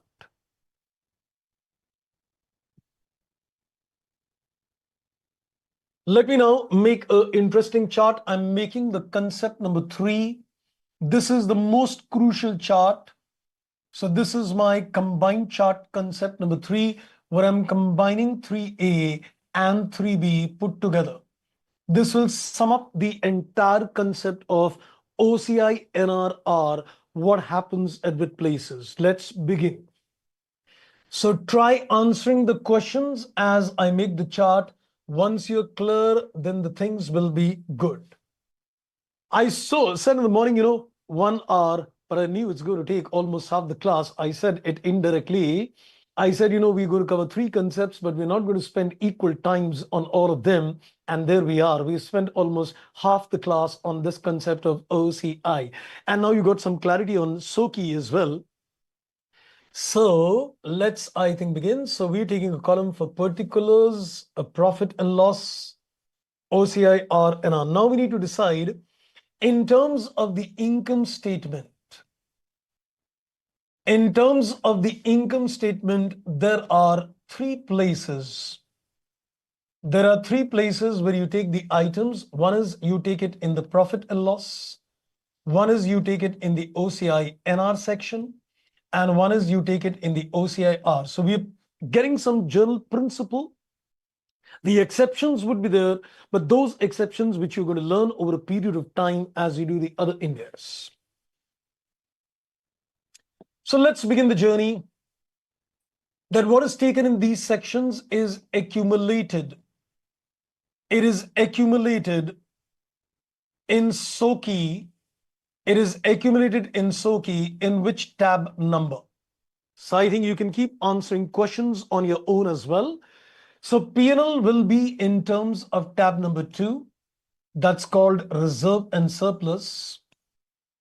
OCI would be in terms of tab number 3. And this will also be tab number 3. And we will give respective names. We will give respective names in that tab. So those respective names you will learn when you come to the inputs later. So Smartboard does not have a feature of copy paste as it saves the time in case of repeat text. It can, I can copy as well, but I'm going to put some different text. So next. So we are going to go to the next input as well. So accumulated in SOCI, this is the tab numbers. Then we're looking at impact on profits. I am now going to give you something more, friends. A, B. I'm going to give you something more now. Impact on EPS. We are adding some value additions. That is A and B. Now watch this carefully. Watch this very, very carefully. That's, you realize, no cut, copy, paste. Life can be simple. AI is making people do things faster, but sometimes I believe that they are also making you different. Okay. So let's look at the impact on the profits in terms of current year and in terms of future year. Sir, current year and future year. Current year and future year. This is the current year when it is unrealized. Future year when it gets realized. current year when it is unrealized, and future year when it is realized. Got the point? Got the point, sir. So we're looking at the impact on the profits in the current year and in the future year when it is unrealized and it is realized. EPS when it is unrealized and it is realized. We'll take the dividend distributions part also. Now watch this carefully. When you take things in the P&L, does it impact the profits of the current year? Yes. Does it impact the EPS of the current year? Yes. Does it impact the future profits again or the future EPS again? No. The same figure is not going to be entered in the P&L again. Watch this. Did you see that 3 lakhs entering in year 1 is entering in year 3 again? The 6 lakhs entering in the profit and in the OCI is entering the P&L again. This happens only in Indies. That the item of income is getting captured twice in 2 different years. When it was unrealized, getting captured in OCI. When it got realized, it is getting captured in the P&L. You never used to see that in division 1, where the income and expense was getting captured twice in 2 different years. Did you get my point? Did you get my point? This 3 lakh is impacting the profits twice. This 6 lakh is impacting the profits twice. Except in the year it is unrealized, it is impacting the OCI. When it got realized, it is impacting the P&L. Get this very clear. Okay, so let's, I think, come back on the chart. So what you take in the P&L impacts the profits EPS of that year, not the future. Now OCI NR, does it impact the profits of the current year? Yes. Does it impact the EPS of the current year? No. Does it impact the EPS when it gets realized? No. Never ever. Never ever. So EPS is never impacted. The EPS is never ever impacted. And does this amount enter the future year as well? No. Once entered in the OCI, finish. Now let's see this. When you take in OCIR, it impacts the profits of the current year? Yes. It impacts the profits of the future year as well? Yes. Because when it is unrealized, it goes in OCI. When it gets realized, it goes in P&L. So when it was unrealized, it went here. When it became realized, it went out here. So that's the reason I've said realized out here. And EPS not in the current year, but yes, later. So we can say it gets impacted in the year it gets realized. Gets impacted when realized. Your EPS will get impacted when you realize it. Superb. I hope, friends, you got the picture. So it is not impacted EPS, then it means no. Let me just read your question again. So if it is not impacted EPS, then it means no impact on P&L always. Yes. So the gain of OCI NR when this is transferred to reserve and surplus wouldn't be available for dividend distributions, though not impacting EPS. I'm coming to the 4th point as well. Let me put down that 4th point also for you. Then what happens to the accumulated balance in tab 3? What happens to the accumulated balance in tab 3? Here it is not applicable. Can I say this is directly transferred to tab 2? When it gets realized, it is directly transferred to tab 2. And what happens out here? Can I say it is indirectly? It is indirectly transferred to tab 2. It gets transferred to tab 2 indirectly. And how does this happen? By routing in profit and loss account. By routing in the profit and loss account, it gets transferred indirectly. So this gets transferred directly and this gets transferred indirectly in this particular case. So this is a huge, interesting chart giving you the inputs at this stage. You must watch the section of this OCI, I would say again. If you want good clarity, I would say watch it again. You got to get the dots very clear. You get the dots connected everywhere. Right, friends. So this is done. My concept number 3 is done at this particular stage. Wonderful indeed. Okay, I guess I'm getting some more question. Sir, in both cases, OCI, we can distribute the dividends as both are finally transferred to reserve and surplus. Yes. Whether it is NR or whether it is R, the day it gets transferred in the tab 2 directly, indirectly, it becomes available for dividend distribution. So the money which is in tab 3, the day it comes in tab 2, whether it is coming directly, a direct transfer in case of NR, or it is coming indirectly, that day, of course, it becomes available for dividend distributions, undoubtedly. Okay, let me see other questions also on the LMS as well. Just give me a second. Okay, I think that's going all wonderful indeed. Superb. Okay, I think it's time to give you some break as well. I'm sure you need one today because I think we've done a couple of technical things of discussions.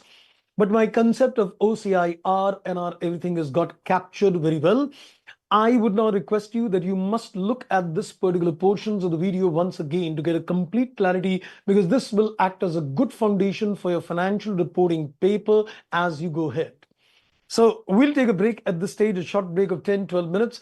And after the break, what I am going to discuss with you is a bit on the concept of measurement bases. I just want to introduce some measurement bases. We're not going to do any extensive discussions on that. And then we'll discuss a bit on the current and the non-current portions as well, discussing a few insights on the current non-current distinction. So it's almost around 8:44 by the clock. Okay, I guess I'm still getting some questions. So respective के बाद क्या लिखा है? Respective, I have written, where I've written respective. Did I use? Oh, respective names. That's respective names. When any profits is not counted in EPS, then how it can be available for dividend distribution? That's what you did in division 1. This is division 2. So you can't say that if it doesn't impact EPS, you can't distribute that.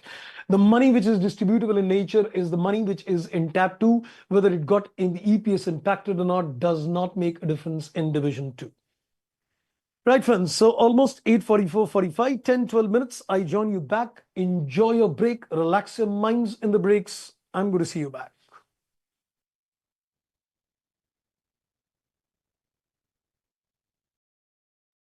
Okay.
So I hope you had a relaxed mind. So we need to think a little more as well, but this was, I think, the most complicated part of our inputs today. But once you revise, you're going to get every inputs in terms of OCI. You should be very clear in terms of the charts which are prepared, understanding the impact on the profits, understanding the impact on the EPS, understanding the movements in terms of which tab the money gets transferred directly or indirectly, so that the entire structure of the OCI is absolutely clear to you. Let's now take the journey forward. Okay, so now I am going to take you forward and just give you some very basic exposure in terms of another small little concept. We're not going to discuss this at length, but this is just a, I would say, a connected concept in terms of whatever we have discussed. Because as you're going to go forward, you're also going to see in terms of, how different assets or maybe liabilities are measured in the balance sheet. So what I'm giving you is basically a measurement base, though you can say that it's applicable to assets and liability. But for the time being, let's consider that the assets in the balance sheet under Ind AS are measured at what values. So this is just a small little concept. I'm calling it as a measurement base. Because as you go to study the other Indian accounting standard, you will also confront this as well. And you will get some inputs when you come to the respective standards. If somebody were to ask me a question that what is the value at which assets are reflected in the balance sheet, can you give me a list of all those measurement bases at which the assets are recorded in the balance sheet of the company? I would say yes. I would say broadly there are two measurement base. One is what we call a cost model, and the other one is what we call a fair value model. So we can say that there are two measurement bases. One is we can say that you could measure the asset at what we call a cost model. And the other one is what we call a fair value model, or it could be called with different names as well. Sometimes you'll hear the word called a revaluation model, which I think you might have already heard in terms of AS10 as well, that there is something called a revaluation model. But let me tell you that it's a similar name, but basically we can say it's a cost or a fair value model. Now, I'm just going to give you some insights that when it comes to a cost model or when it comes to a fair value model, I would say that there are certain variations which are available as far as a cost model or as well as a fair value model is concerned. I am not going to give you any insights, deeper insights today in terms of the different measurement base. You are going to learn these things as you progress, but just connect the dots. Whenever you do any Indian accounting standard, connect the dots that this is something which is a cost model. Is it a fair value model? Connect the dots. So one of the variations of the cost model is what we call historical cost model. It is called a historical cost model. And there is another variation which is called an amortized cost model. There is another variation which is called an amortized cost model. As I said, I am not taking you further. Okay, so I think somebody is asking me the right question, sir. Are you indirectly making references to the chapter on the framework? Yes. I am indirectly making a reference to the framework chapter, but this is, what you're going to learn over a period of time. There is no point that we pick up the framework chapter at this stage too early.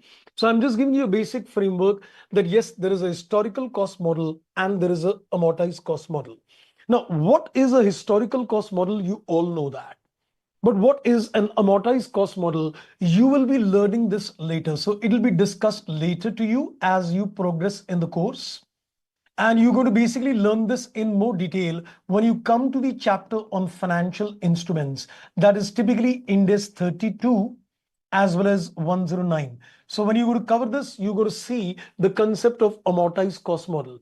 The concept of historical cost model is something which you all know, which you followed in the division 1 as well. So I think there's nothing to tell you at this stage. Now, as far as a fair value model is concerned, we've just seen that there can be what we call FVTPL, or we can say FVTOCI. Now, please hear me carefully. If you remember the two examples which I did today, what I was doing, I was taking the fair value change in OCI, R&R. So you will see that many places in the index, they will say, let's capture the fair value through P&L. Let's capture the fair value through OCI. So it is called FVTPL. So when any standard would tell you that let me record this asset at a fair value, and any changes in the fair value is captured in the P&L. Any changes means whether it's an increase or whether it's a decrease, you want to capture it in the P&L. That's called FVTPL, fair value through profit and loss. And when you say FVT OCI, the fair value changes, any fair value changes, gain or loss, is going to be captured in terms of OCI. At certain places in the index, you're also going to see a blended model as well. You're going to see a blended model also. A blended model would be where you will see that the fair value increase is entering in the OCI and the fair value decrease is getting captured in the P&L. So I just want to give you these inputs. We are not discussing the measurement base at length because this is another good area of discussions. But I just want to give you a basic flavor at this stage that when you are going to follow a fair value model, either the changes in the fair value are routed through P&L or the changes in the fair value are rooted in the OCI, or it could be a blended model as well. Similarly, when you're looking at a fair value through OCI, there could be two variations in terms of things. It could be a fair value through OCI, that is NR, or it could be a fair value through OCI, that is R. So if somebody were to ask me that what are the various measurement bases available in India, I would say, okay, let's count the list. You are going to see the measurement base could be historical cost model, amortized cost model, fair value through profit and loss, fair value through OCI NR, fair value through OCI R, and it could be a blended model as well. So why I'm telling you these things, it is very important that you start making what I always tell people, certain mind maps as well. Financial reporting is one paper which has got so many concepts, you would have realized it even today, that every standard has got a lot of deeper concepts, and you're going to get 30 marks of MCQ in the exams as well. Considering a 30% weightage on MCQs, your conceptual clarity has to be very good indeed. So once you're doing the standard, you should be clear, okay, in this standard allows me historical costs, this standard allows me amortized costs, this standard allows me FVTPL, this one tells me FPD OCI NR, FPD OCI R, or a blended model. So in nutshell, is this measurement base an exhaustive list of models available? Yes. You're going to see in the entire index a total of 6 measurement models available in terms of measuring the assets typically. Of course, some of these models are applicable to liabilities as well. But when you're going to measure the assets typically, you're going to see these 6 models. Now, when these models apply is all what you're going to study when you come to the later index. So I am not discussing that part. So in terms of which model applies when, which model applies when, this is what you're going to study when you come to the input in terms of other standards. So as you're going to study the other standards in the curriculum, you are going to get the inputs as well. The idea was just to give you an exposure of the 6 measurement bases available. Great. So that was another inputs of discussion. Now we'll do some lighter discussions. I think I've already taken the momentum of quite a couple of technical things today. Let's tone down. Okay, let me, I think, now take the journey forward to the last inputs, what I have with you today, and that is discussing current and non-current distinction. We've already done the discussion on the operating cycle in the previous class. Now today we're going to function on the current and the non-current portion. So let me take you back. I don't think so I need the balance sheets at the moment. Neither this. Okay, so I think I've deleted those slides. This is all pertinent notes for you. Now we are going to come back to the inputs in terms of current and non-current in nature. Okay, let's zoom this up. This is the study material. Let me know, friends, if this is clearly visible to you. Is that clearly visible? So can you please increase the volume of the class? It's not that audible. I guess you might have to check your laptop volume because I'm already using a mic. So it is should be quite audible, I guess. So maybe please check your laptop volume.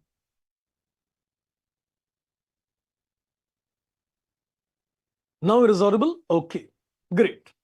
Now let's have a look at this. I am now going to work on what? I'll tell you the chain of thought.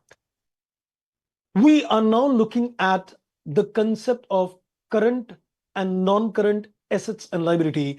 The standard Index 1, apart from the structure and the content of the financial statements, what we've been discussing so far, also gives you the insight of what is current and non-current, what are the parameters to decide what is current or non-current in nature. We'll do the discussions on the current assets separately, and we'll do a discussions on the current liabilities separately, and we'll do some illustrations in the study mat as well.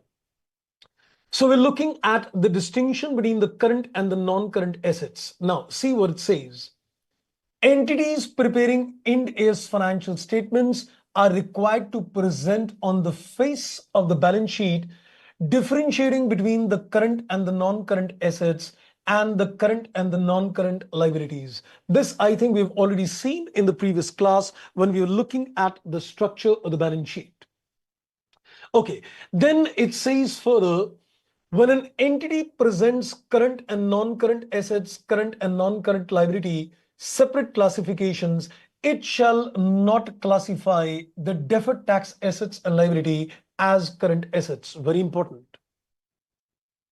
Remember, we had a discussion about a DTA and a DTL, which is a notional asset and liability, and it is always non-current in the balance sheet of the company. It's never current. It very clearly says it shall not classify the deferred tax assets and liability as current. So one thing which very importantly comes out, that if there is a DTA or if there is a DTL in the balance sheet of the company, it is always non-current in nature. You will never represent it as a current asset or a current liability. It is always considered non-current. You've already seen that in the structure of the balance sheet as well. Then he says entity shall present the current and non-current assets and liability as separate classifications, except when a presentation based on liquidity provides information that is more reliable and relevant. When that exception applies, an entity shall present assets and liability in the order of liquidity. Now let me explain you something interesting. Remember, in the very first class, I said that there are two major gaps in the world. One is called IFRS and one is called US gaps. You will be surprised to note that in US GAAP, when you prepare a balance sheet, it is prepared on the basis of liquidity. So let me, I think, pen down a few inputs as well. So if I were to pen this down, I would say that, when you present a balance sheet of a company, when you present a balance sheet of a company in IFRS, and when you present a balance sheet under US GAAPs, if you present the balance sheet under US GAAP, interestingly, you would say, in terms of IFRS, we first show the assets, and then it is followed by equity and liability, and you represent what is non-current and what is current. Liabilities also we represent what is non-current and current. In fact, if somebody were to ask me, I would say this is presenting the balance sheet in the form of what we call permanence. So what we call permanence. So this is presenting a balance sheet on the basis of permanence. What is more permanent? Is current more permanent or is non-current more permanent? I would say non-current is more permanent in nature. So it is presented on the basis of, you can say, permanence. When you look at the US GAAPs, what do they do when they present the assets in the balance sheet? And when they present the equity and liability, they present the liability first and then the equity. So in this case, we show equity liability. They said, no, first we got to show liability and then we got to show equity. So in terms of assets, they represent the current first and then non-current later. Liabilities also current and non-current later.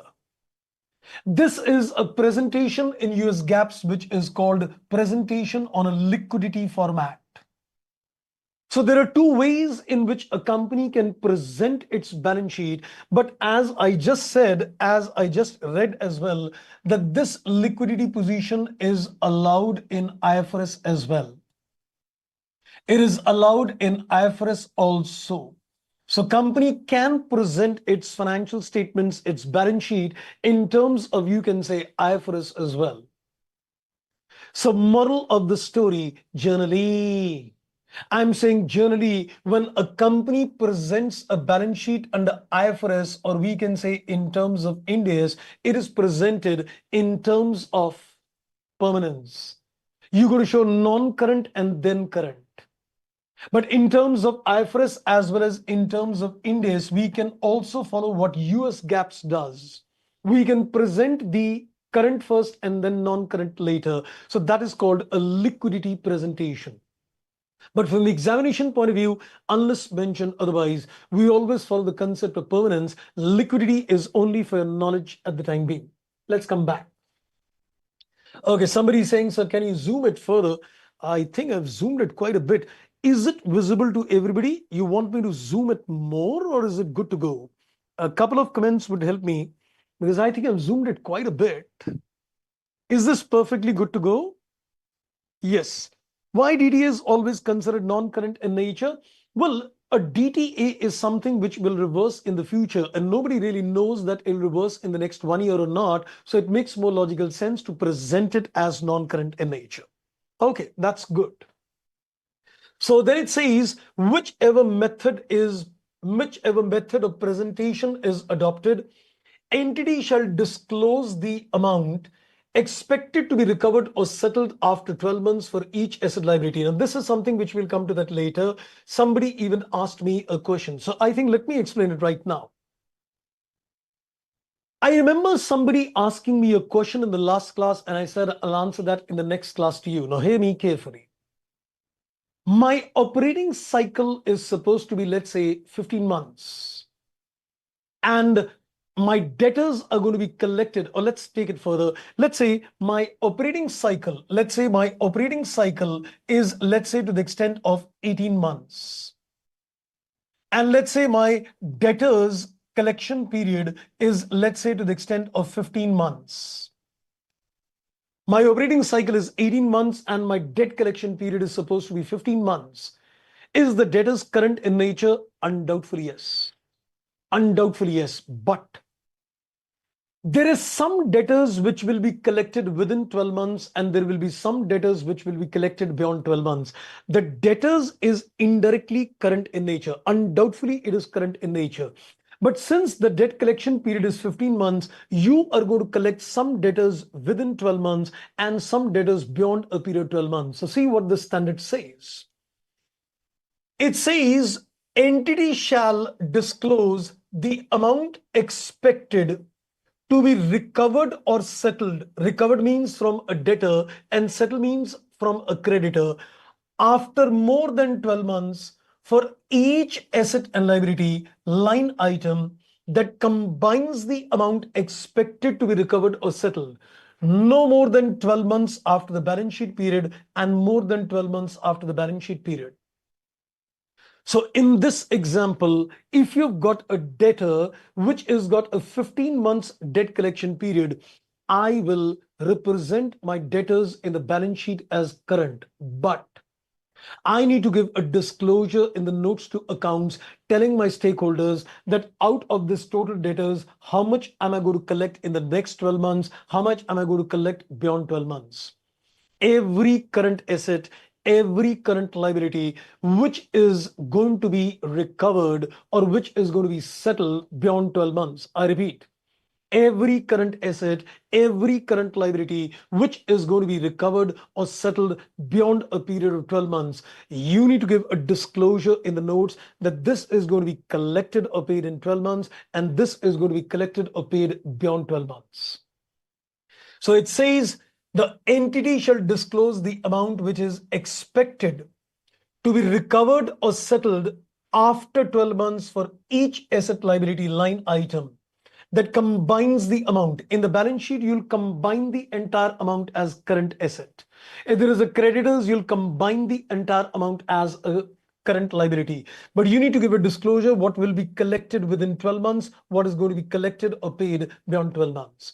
Somebody asked me that if the debtors is supposed to be collected beyond 12 months, they are current in the balance sheet, but disclosure in the notes, what is collected in 12 months, what is expected to be collected beyond 12 months. Okay. So this is one input. Now let's go further.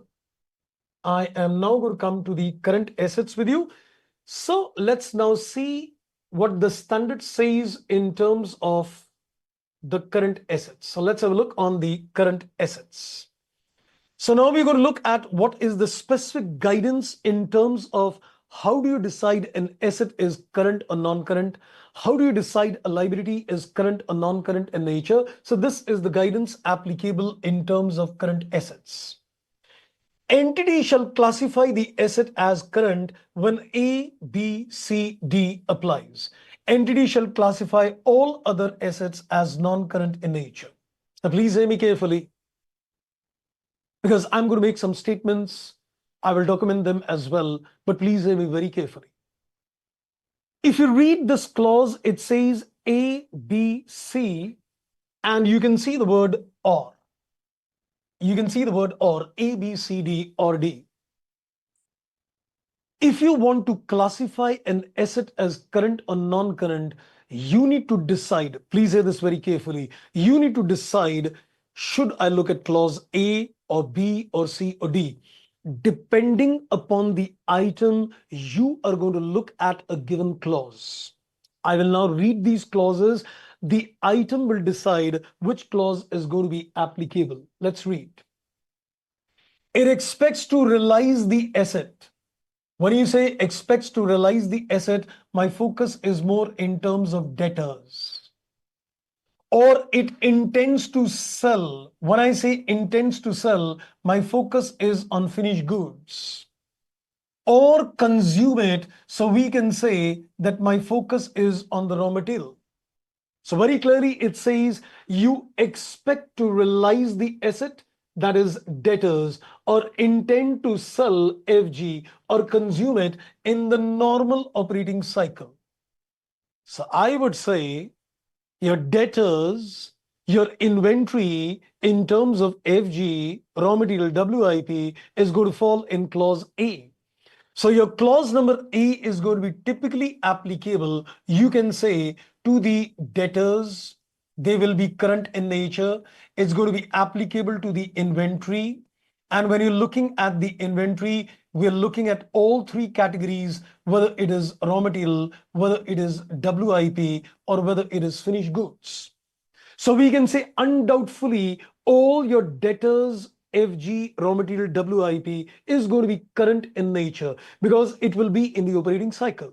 And if you remember, the debt collection period and the inventory holding period goes in the calculation of the operating cycle. So what goes in the calculation of the operating cycle undoubtedly is going to be current in nature. But remember, even though it is current in nature, if you see that any amount is going to be recovered beyond 12 months, disclosure in the notes to accounts. Then he says it holds the asset primarily for the purpose of trading. So if you are, let's say for example, holding any investments in the company and these investments are held for trading purposes, you are basically holding this investment for the primary objective of trading. It can be called as, you can say, current in nature. Then it says it expects to realize the asset within 12 months after the balance sheet date. The word is expects. The word is expects. It says you expect to realize the asset within 12 months. Now, let me take a simple example. Let's say I gave a deposit to an electricity company. I gave an electricity company a deposit. I gave, let's say, a gas company a deposit. Generally, as consumers, we might be required to make some deposits with the authorities, and these deposits are generally recoverable on demand. In the sense, I can anytime go back to the agency, to the gas agency, to the electricity company and tell them, boss, I am giving you the connection back, give my money back.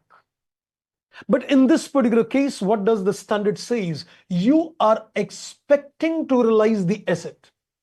Even though that deposit which I've given is recoverable on demand, but I have no intentions, I have no expectations that I will ask that money within a period of 12 months. So even though it's recoverable on demand, it's going to be classified as non-current in nature, because the expectations is the key word. Your expectations in terms of asking for that refund is there or not. Got my point? So the standard is very clear. The words you can see is very clearly mentioned. Even here it says it expects. And even here it says expects to realize the asset within 12 months. So we need to see the expectations of the company. You buy an investment, I will say, okay, what is your thought process? What is your objective? The company says, I am going to trade in the investment. It is current. The company says, no, I will not realize this investment within 12 months. It is non-current. I said you made a deposit, and in this particular case, when you made a deposit, what is your expectation? I'm not going to recover this deposit in next 12 months. I'm not going to surrender my connections. So it becomes non-current in nature. And the last one is pretty clear. The asset is a cash or a cash equivalent, which is defined as per Ind AS 7. So mainly, I think everything is working very systematic. If you say inventory, it is current. If you say debtors, it is current. If you say, for example, investments, I will say, okay, tell me the intentions. If you say that it is held for trading, it is current. If you say you realize in 12 months, it is current. If you say, no, I'll not sell it within 12 months, non-current. And if it is cash, it is undoubtedly current. So one thing I would now make a statement. Few items are always current and few items are always non-current. Inventory is always current. DTA is always current.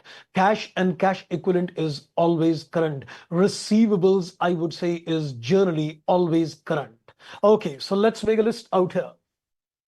So we can just make a quick list out here. Let's, I think, pen it down here only. So, or maybe we can just add a sheet. So we can just pen down a few things at this stage. So we're looking at the current assets. I'm looking at the current assets, and I'll just give you a few examples what we have decided at this particular stage. So I would put it like this. Let's define a few items which are generally current and non-current in nature. So let's take the item and let's decide the nature. So we can say the clause number D said cash and cash equivalents. I would say it is always current. You'll not see, even in the format of the balance sheet, it is ever non-current in nature, 100% always current in nature. Next, you look at, for example, stock. You look at, for example, debtors. So I would say they will always be current as well. Okay, and then if you look at a DTA, I would say it is always non-current in nature. That's the standard very clearly says a DTA is always non-current in nature. Though if you look at debtors in the balance sheet, let me also tell you that debtors in the balance sheet has been shown as current and non-current both. But examination point of view, you can consider that debtors will generally always be current in nature. And if you look at investments, if you look at, for example, investments, I would say it depends upon the intention. It depends upon the intention of the company. So these are subjective matters. Or let's say, for example, if you're looking at deposits, for example, deposit to the electricity company, deposit to the gas agency, etc., this is also dependent upon the intention. So if the intention is in terms of investment to do trading, it is current asset. If it is to hold it beyond 12 months, for example, if it is to hold it beyond 12 months, for example, then it becomes non-current asset in nature. This is just a basic flow in terms of understanding which items are current and which items are non-current assets in nature. Okay, wonderful indeed. So I think now we know that in terms of current and non-current assets, certain items always current in nature, certain items always non-current in nature. And of course, if you ask me all those tangible, intangible assets, PPE, intangible, etc., they're always non-current in nature. I think you can easily go with the flow in the balance sheet itself that they are non-current in nature. Okay, somebody said, so what is a DTA? We covered that in the last session. I explained that. I think you missed the last session. We covered that in the last session itself. Okay, now let's take it further. So now we're going to go to the current liability. Now this is interesting. This is interesting. I think I've zoomed it quite a bit. Let's have a look at the current liabilities now at this stage. Now watch this carefully. Entity shall classify a liability as current when it expects to settle the liability in its normal operating cycle. If your creditors are expected to be settled within the operating cycle, they are considered current. I am thinking now. Can I say the creditor's payment period will always be generally less as compared to the debt and inventory holding period? Think about this carefully. If you calculate the net cycle, you will take the inventory holding period and you will add the debt collection period and debtors collection period. And if you want a net cycle, you'll reduce the creditor's payment period. If you want net cycle, I have mathematical reasons to believe that the sum total of these and this B, I believe A will always be greater than B on a mathematical level. Please think carefully. If you look at the inventory holding and a debt collection period, the sum total of the inventory and debt collection has to be more than the creditor's payment period. So I believe even the creditors will also be considered as current in nature. But if you've got creditors which will be settled within 12 months and certain creditors beyond 12 months, you will treat all creditors as current but give a disclosure in the notes that this is going to be paid within 12 months and this is going to be paid beyond 12 months. So in any case, we can say that here we are referring to creditors. So they will always be current in nature. You will see they will be current in nature. But if there is anything which is payable beyond 12 months, you need to give a disclosure in notes. That we've already seen. Any current asset, any current liability, which is containing an amount to be paid or recovered 12 months later, disclosure in the notes. It holds the liability primarily for the purpose of trading.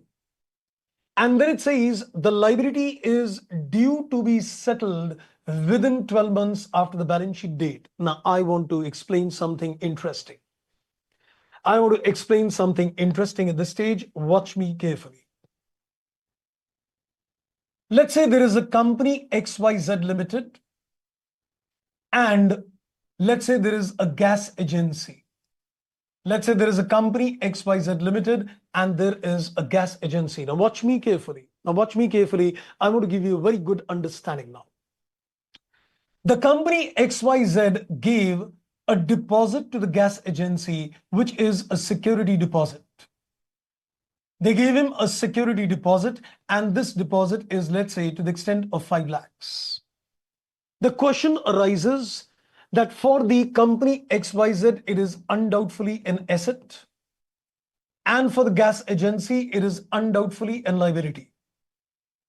But they want to now classify whether it's a current or a non-current asset or liability for the two. So I'm considering a company gave a deposit to the, let's say, a gas agency. The customer is going to call it as an asset and the agency is going to call it as a liability. Now, let's come back and look at from the gas agency's perspective.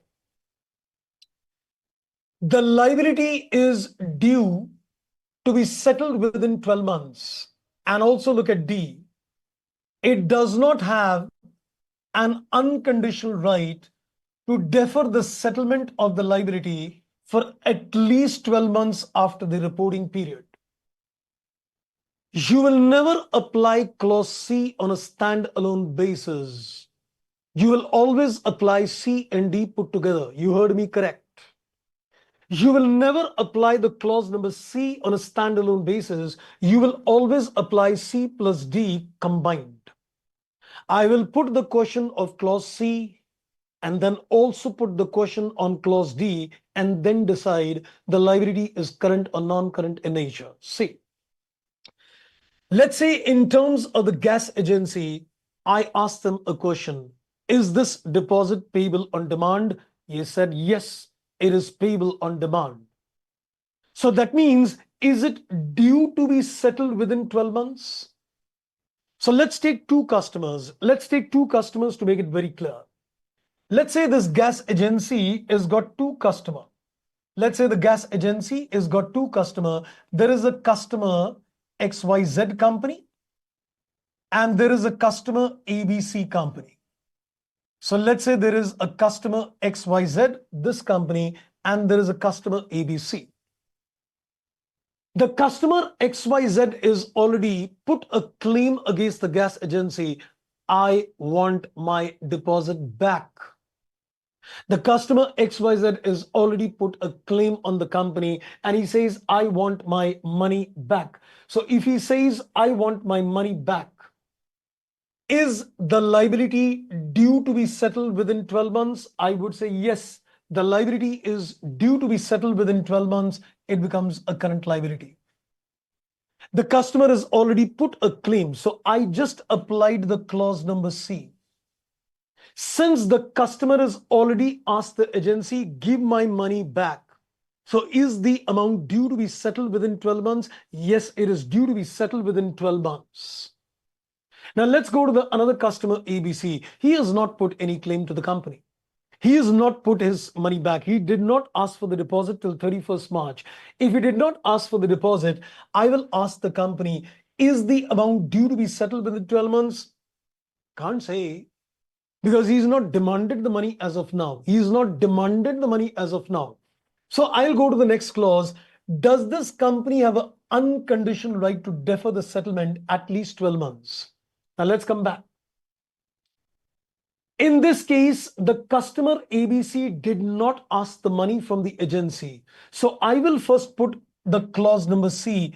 Is it due? I would say no, it's not due right now. I would say no, it's not due right now. He's not demanded. But I will also go to clause number D and ask the question. Can you defer the settlement beyond 12 months? If the customer ABC, let's say on the 10th of April, comes to you and say, give me my money back, will you have the unconditional right to defer the settlement? The answer is no. Since he will fail the clause number D, we are going to call this as a current liability. So, put it once again. I am looking at that companies, customers would have given a deposit to the agencies. And the agencies would say that this money is repayable on demand. You come to us, we pay the money back. Now I'm looking at two customers of this gas agency. One customer who's already put his claim. He surrendered the gas connection and said, give my money back. So I would look at clause number C. Is the amount due to be settled within 12 months? Yes, it is. So I will say it's a current liability on the basis of clause number C only. But let's look at another customer who is not put any claim against the company by 31st March. He has not asked the gas agency to refund the money. So is the money technically due to be settled within 12 months? Really not. Then I will say, boss, you can't call it as non-current because you're saying it is not due. He's not demanded the money. You'll go to the clause number D and C. In this particular case, you're going to see that, okay, if the customer asks the money later, let's say a few days after the balance sheet date, will you be able to avoid the settlement? The gas agency will say, no, I cannot avoid. If he asks the money, I'll have to pay. So I will look at the clause D and say, since you cannot avoid the settlement of that particular deposit, therefore it becomes current liability. So we can say, if the agencies has certain deposits where the customer has already claimed the money, current liability. If he is not asked the money, still it is current liability because it may not be due, but at the same time, they have no unconditional right to defer this money as well. So in both the cases, whether the customer has demanded the deposit or not demanded the deposit, the end rule is it's always going to be current in nature. I hope you got my point. Now, let's see further. How liability can be for the purpose of trading. You can have derivative liabilities, and they are supposed to be held for trading. You take some derivative positions and they're held for trading. Now let's look at from the asset point of view. Now, if you go to the assets point of view, let's have a look further on this. It expects to realize the asset. Sorry, I'm coming to this one. It expects to realize the asset within 12 months. Now let's have a look from the company XYZ point of view, whether he is going to call this as a current asset or not. I'm now considering one thing. He will be applying again the clause number C. He will also be applying the clause number C. Is he expecting to realize the asset within the next 12 months? Is he going to ask the agency to pay the deposit back? So here I would see what is his expectations. Everything works on expectations. So I will say, what is your expectations? Will you ask them to pay within 12 months? He says, yes, I will ask them to pay within 12 months. It becomes a current asset. If he says, no, I will not ask them to pay in the next 12 months, there is no point. I'm not going to cancel it. It becomes a non-current asset. Can you see something interesting happening? A person who gives a deposit is going to decide current or non-current depending upon his expectations and intention. But the person who has to repay the deposit is always current in nature, because he does not have any unconditional right to avoid the payment. So the entire moral of the story is, if you've given any deposits to the agencies, from your point of view, it is current asset or non-current asset depending upon your intentions. But if you're looking at agency's point of view, it is always current liability, because either the customer is demanded, or even if it is not demanded, you've got no unconditional right to avoid it. It's always going to be current in nature. So every loan which we have asked back on notice, let's say 8 months, will be current loan. Yes. If I have taken a loan which is repayable on demand, 100% current liability. The person who has given the loan, he feels, I will not ask them to pay the money. If his intentions is not to ask on demand, it would be non-current. If his intentions is to ask for the money, it is current. Got my point? So you need to see that from the person who needs to pay is always current, but the person who has to receive it, his intentions are more important to decide, is it current or non-current in nature. We'll put the question to the company at the balance sheet date. What do you intend? Are you going to collect this? No, non-current. You going to collect this? Yes, current. Okay, fixed deposits are also current liabilities for bank. If they are deposits which are going to be repayable within a period of 12 months, they've got no unconditional unconditional settlement cannot be done. They cannot defer the settlement. It is current liabilities for them. Okay, so let's come back on this agenda. So we were looking at this part. So let's come back. So as I said, C and D needs to be seen on a combo offer. So this is what we can say as far as current liability. So generally, if you ask me in terms of liabilities as well, I think I want to make a quick chart at this stage as well. So let's make a quick chart on the current liabilities also, which will generally be current or non-current in nature. So let's take the current liabilities, particulars, and let's look at the nature. So in this particular case, I'm looking at liabilities which are generally current in nature, generally non-current in nature. So we can say if you've got creditors, I would say they will be generally current in nature, because they will definitely be paid within the operating cycle. So they will be generally current liability in nature. I would say number 2, if you're looking at, for example, a DTL, it is always non-current in nature. Even the standard says it very clear. If you've got some kind of deposits, some kind of deposits which are payable on demand, I would say they will always be current in nature because you cannot avoid the obligation to pay. And let me also pinpoint that if you look at these deposits,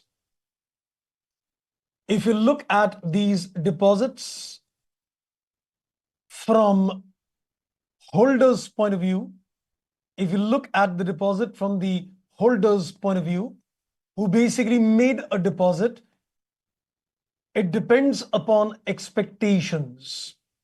It depends upon the expectations. So we'll have to basically look at the expectations from the point of view of the holder. For the person refunding is undoubtedly current. So this could be either non-current or current as the case may be, depending upon the expectations. So operating cycle is 18 months, debt is 15 months, but sale on 30th March. It'll collect in 2 accounting periods. How would you disclose? Let me make it once again clear. Your debtor's entire amount is current asset. You will only calculate what is payable, receivable within 12 months, beyond 12 months from the balance sheet date. Sit down on the balance sheet date and identify that out of, let's say, 12 lakh rupees, what are you going to collect in the next 12 months? What are you going to collect beyond 12 months? If you say 9 lakhs is going to be collected within the 12 months current, 3 lakhs is going to be collected beyond 3 months non-current. This is only in the notes you will tell it. This is only in the notes. In the balance sheet, this entire 12 lakhs will be appearing as current only. So let me cut this down. So if you have got debtors, it is completely current in nature in the balance sheet. In the notes, you will say, I'm expecting to collect 9 lakhs within 12, 3 lakhs beyond 12, notes disclosure only. The full amount in the balance sheet is going to appear as current in nature. I hope I'm clear. Correct? Okay, so this is on the current assets and on the current liabilities. So we have done the inputs in terms of assets and liabilities. So let's just quickly take a little recap on certain items which will be current or non-current in nature. Just a quick recap before we take further. If I'm looking at inventory, current. If I'm looking at debtors, current. But disclosure in the notes, if you're going to collect some money beyond 12 months. Creditors, current. But disclosure in the notes if you're going to pay some amount beyond 12 months, but it remains current. Then we're looking at items like DTA, DTL, non-current. Then I'm looking at items like deposits which are made. So it depends upon the intention. Are you going to ask the other person to pay current? No, non-current. From the point of view of the other party who needs to pay the deposit, always current in nature. So this is certain guidelines which you need to follow when you decide the items are current or non-current in nature. Let's look at some examples now. Let's go to the study mat illustration number 8. So let's have a look at illustration number 8 now. So let's see illustration 8. I hope it is visible, clearly see. Okay, let's begin. It says on 1st April X3, the company issued 1 lakh of bonds. It says 10 rupees face value, which is a total value of 10 lakhs. On 1st April each year, interest at a fixed rate of 8% is payable on the outstanding capital. That is, the first payment is going to be made on 1st April X4. You issued the bonds on April X3 and the first interest payment is due within 1 year. On 1st April each year, that is from 1st April X4, Charming has got a contractual obligation to redeem 10,000 bonds at 10 rupees face value. In the statement of financial position, balance sheet on 31st March X4, how should you present these items in the balance sheet? I think it is pretty much clear that as far as the principal amount is concerned, a portion of the principal is going to be payable within the next 12 months. and the remaining portion is going to be payable beyond 12 months. So the principal amount will be segregated in terms of current and non-current to the extent of 1 lakh is current and to the extent of 9 lakhs is non-current. And as far as the interest is concerned, it's going to be payable definitely within the next 12 months. So as far as the interest 80,000 is concerned, and as far as the principal portion of 1 lakh is concerned, this current portion of this, it is going to be reflected as a current liability. So the interest is current, a portion of the principal amount is current. And the remaining 9 lakhs principal, which is payable beyond 12 months, is going to be represented as non-current liability. Because what is important is what is due to be settled. So that 1 lakh rupee of principal is due to be settled within the next 12 months, it becomes current in nature. And the remaining 9 lakhs is not due to be settled within 12 months, so that is supposed to be considered as non-current in nature. Got my point? Okay, let's take it further. This was illustration 8. Now let's have a look at illustration 10 and 11 as well. So 10th is very interesting indeed. I think the questions are visible. It's okay. Let's look at 10th. Question number illustration 10 throws a very interesting light. Can a business have two operating cycles as well? Yes. If I am into two different kinds of businesses, then there might be a different operating cycle relating to the two different nature of businesses. So then what is the operating cycle for me? The assets and liability relating to a particular business will follow that cycle. The assets and liability relating to the second business will follow that cycle. So if a company is into multiple kind of businesses, it'll have multiple operating cycles. And in those particular cases, you will consider the assets and liability related to a particular business according to a particular operating cycle. Let's have a look. Entity A has got two different businesses. They are into real estate and they are into manufacture of passenger vehicle. With respect to the real estate business, the entity constructs residential apartments for the customer and the normal operating cycle is 4 years. But with respect to the business of manufacturing the passenger vehicle, it says the operating cycle is 15 months. So we've got two different cycles for two different businesses. Under such circumstances where entity has got different operating cycle for different types of businesses, how would you classify current and non-current? Tell me the assets relating to the real estate, follow the cycle for real estate. Tell me the assets and liabilities for the passenger vehicle, follow the operating cycle for the passenger vehicle. So I'm just reading the correct answer out here. Where businesses have different operating cycle, classification of assets as current, non-current would be in relation to the normal cycle relevant to that particular asset or liability. It is advisable to disclose the normal operating cycle to different types of business for better understanding. So I will look at the balance sheet and say, these are the assets and liability for the real estate, follow a 4-year cycle to classify current, non-current. This is the asset liability for the passenger vehicle, follow the period of 15 months for that. Okay, now let's have a look at illustration number 11. So what about the common asset or liability? Well, if you've got any kind of common assets or liability, I think generally that could be in terms of machines and other tangible, intangible assets, which of course is going to be considered non-current. But I think if you're looking at items like inventory or item like debtors, they cannot be overlapping indeed, because those items are going to be eccentric to the given business. So overlapping could be in terms of non-current assets. I don't see that there will be overlapping. Yes, cash could be common, but cash in any case is current in nature. The main items would be your inventory, your debtors, and the creditors typically, right? And what would appear on the face of the balance sheet? Well, on the face of the balance sheet, you can see. Now, let me answer that question as well. Well, on the face of the balance sheet, of course, you'll have a consolidated figure of the asset or liability on the balance sheet. But when you're going to give a notes to accounts, you're going to tell them in the notes to accounts that we've got different operating cycles for the business as well. But on the face, of course, there will be a consolidated figure combined, because if you look at companies where they are into multiple kind of businesses, everything, of course, is common. Everything appears as a single digit on the face of the income statement. Correct. Okay, let's look at illustration 11. I think this is the last one we are taking indeed. So let's have a look at illustration 11. An entity placed certain deposits with various parties. How would you treat these deposits? There is an electricity deposit. Now, I am not the agency. I am the customer who's made an electricity deposit. So everything depends upon my intention.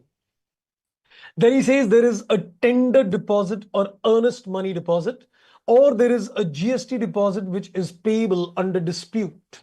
So let's see how do we treat these deposits from the point of view of the holder. So as far as the electricity deposit is concerned, we can say the deposit is recoverable on demand.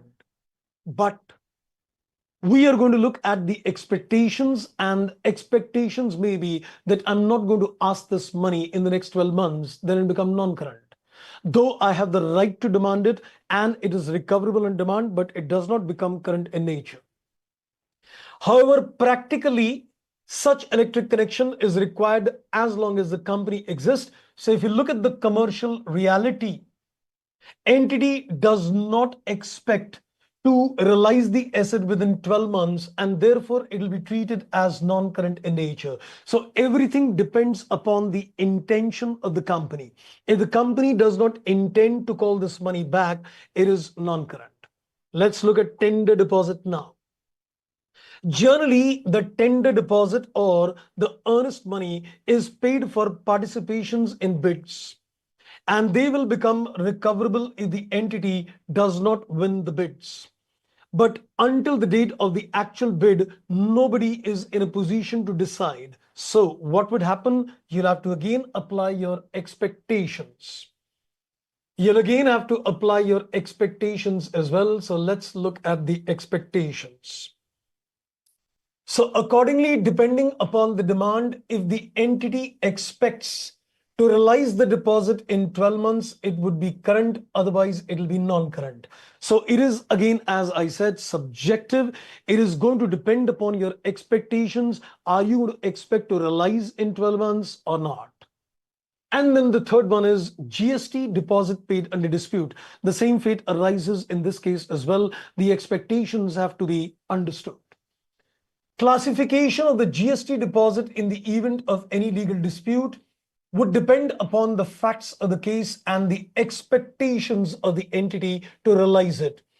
In the case entity expects that they will be realized within 12 months, it will be taken as current, otherwise it will be non-current. So which means illustration 11 is throwing a simple light. Any kind of deposits which you are going to deposit is all dependent upon the expectations, whether it is a deposit to the gas or electricity agency, whether it is a deposit given as a bidding, or it is a deposit given to the GST authority. Everything is dependent upon the expectations. If you expect to realize in 12 months, current. If you expect to realize beyond 12 months, it is non-current in nature. As simple as that.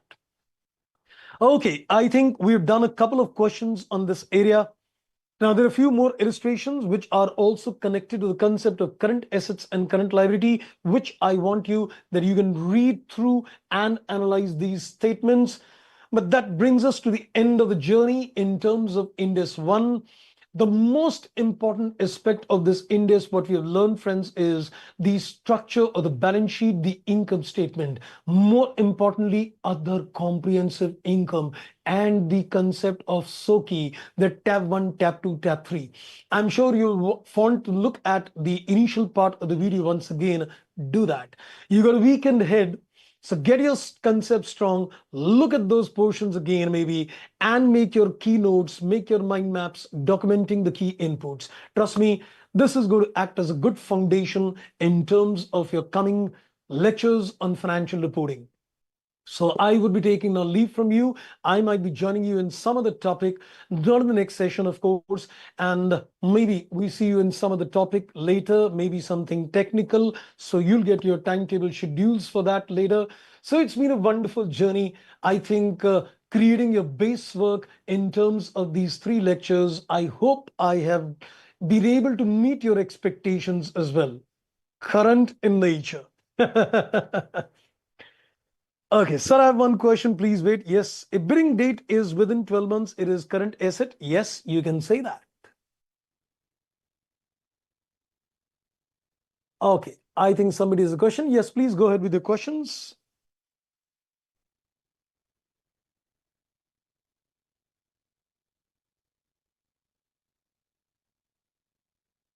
So my building is common asset to be sold in 5 years. My cycle 7 years for real estate. You'll see Index 105, and that will tell you that when a non-current asset becomes current in nature, what is the presentation? So you'll get your answer when you do Index 105. So this is possible if you can provide extra questions other than ICAI material questions for your assignments. Okay, we'll perhaps upload another practice things with you.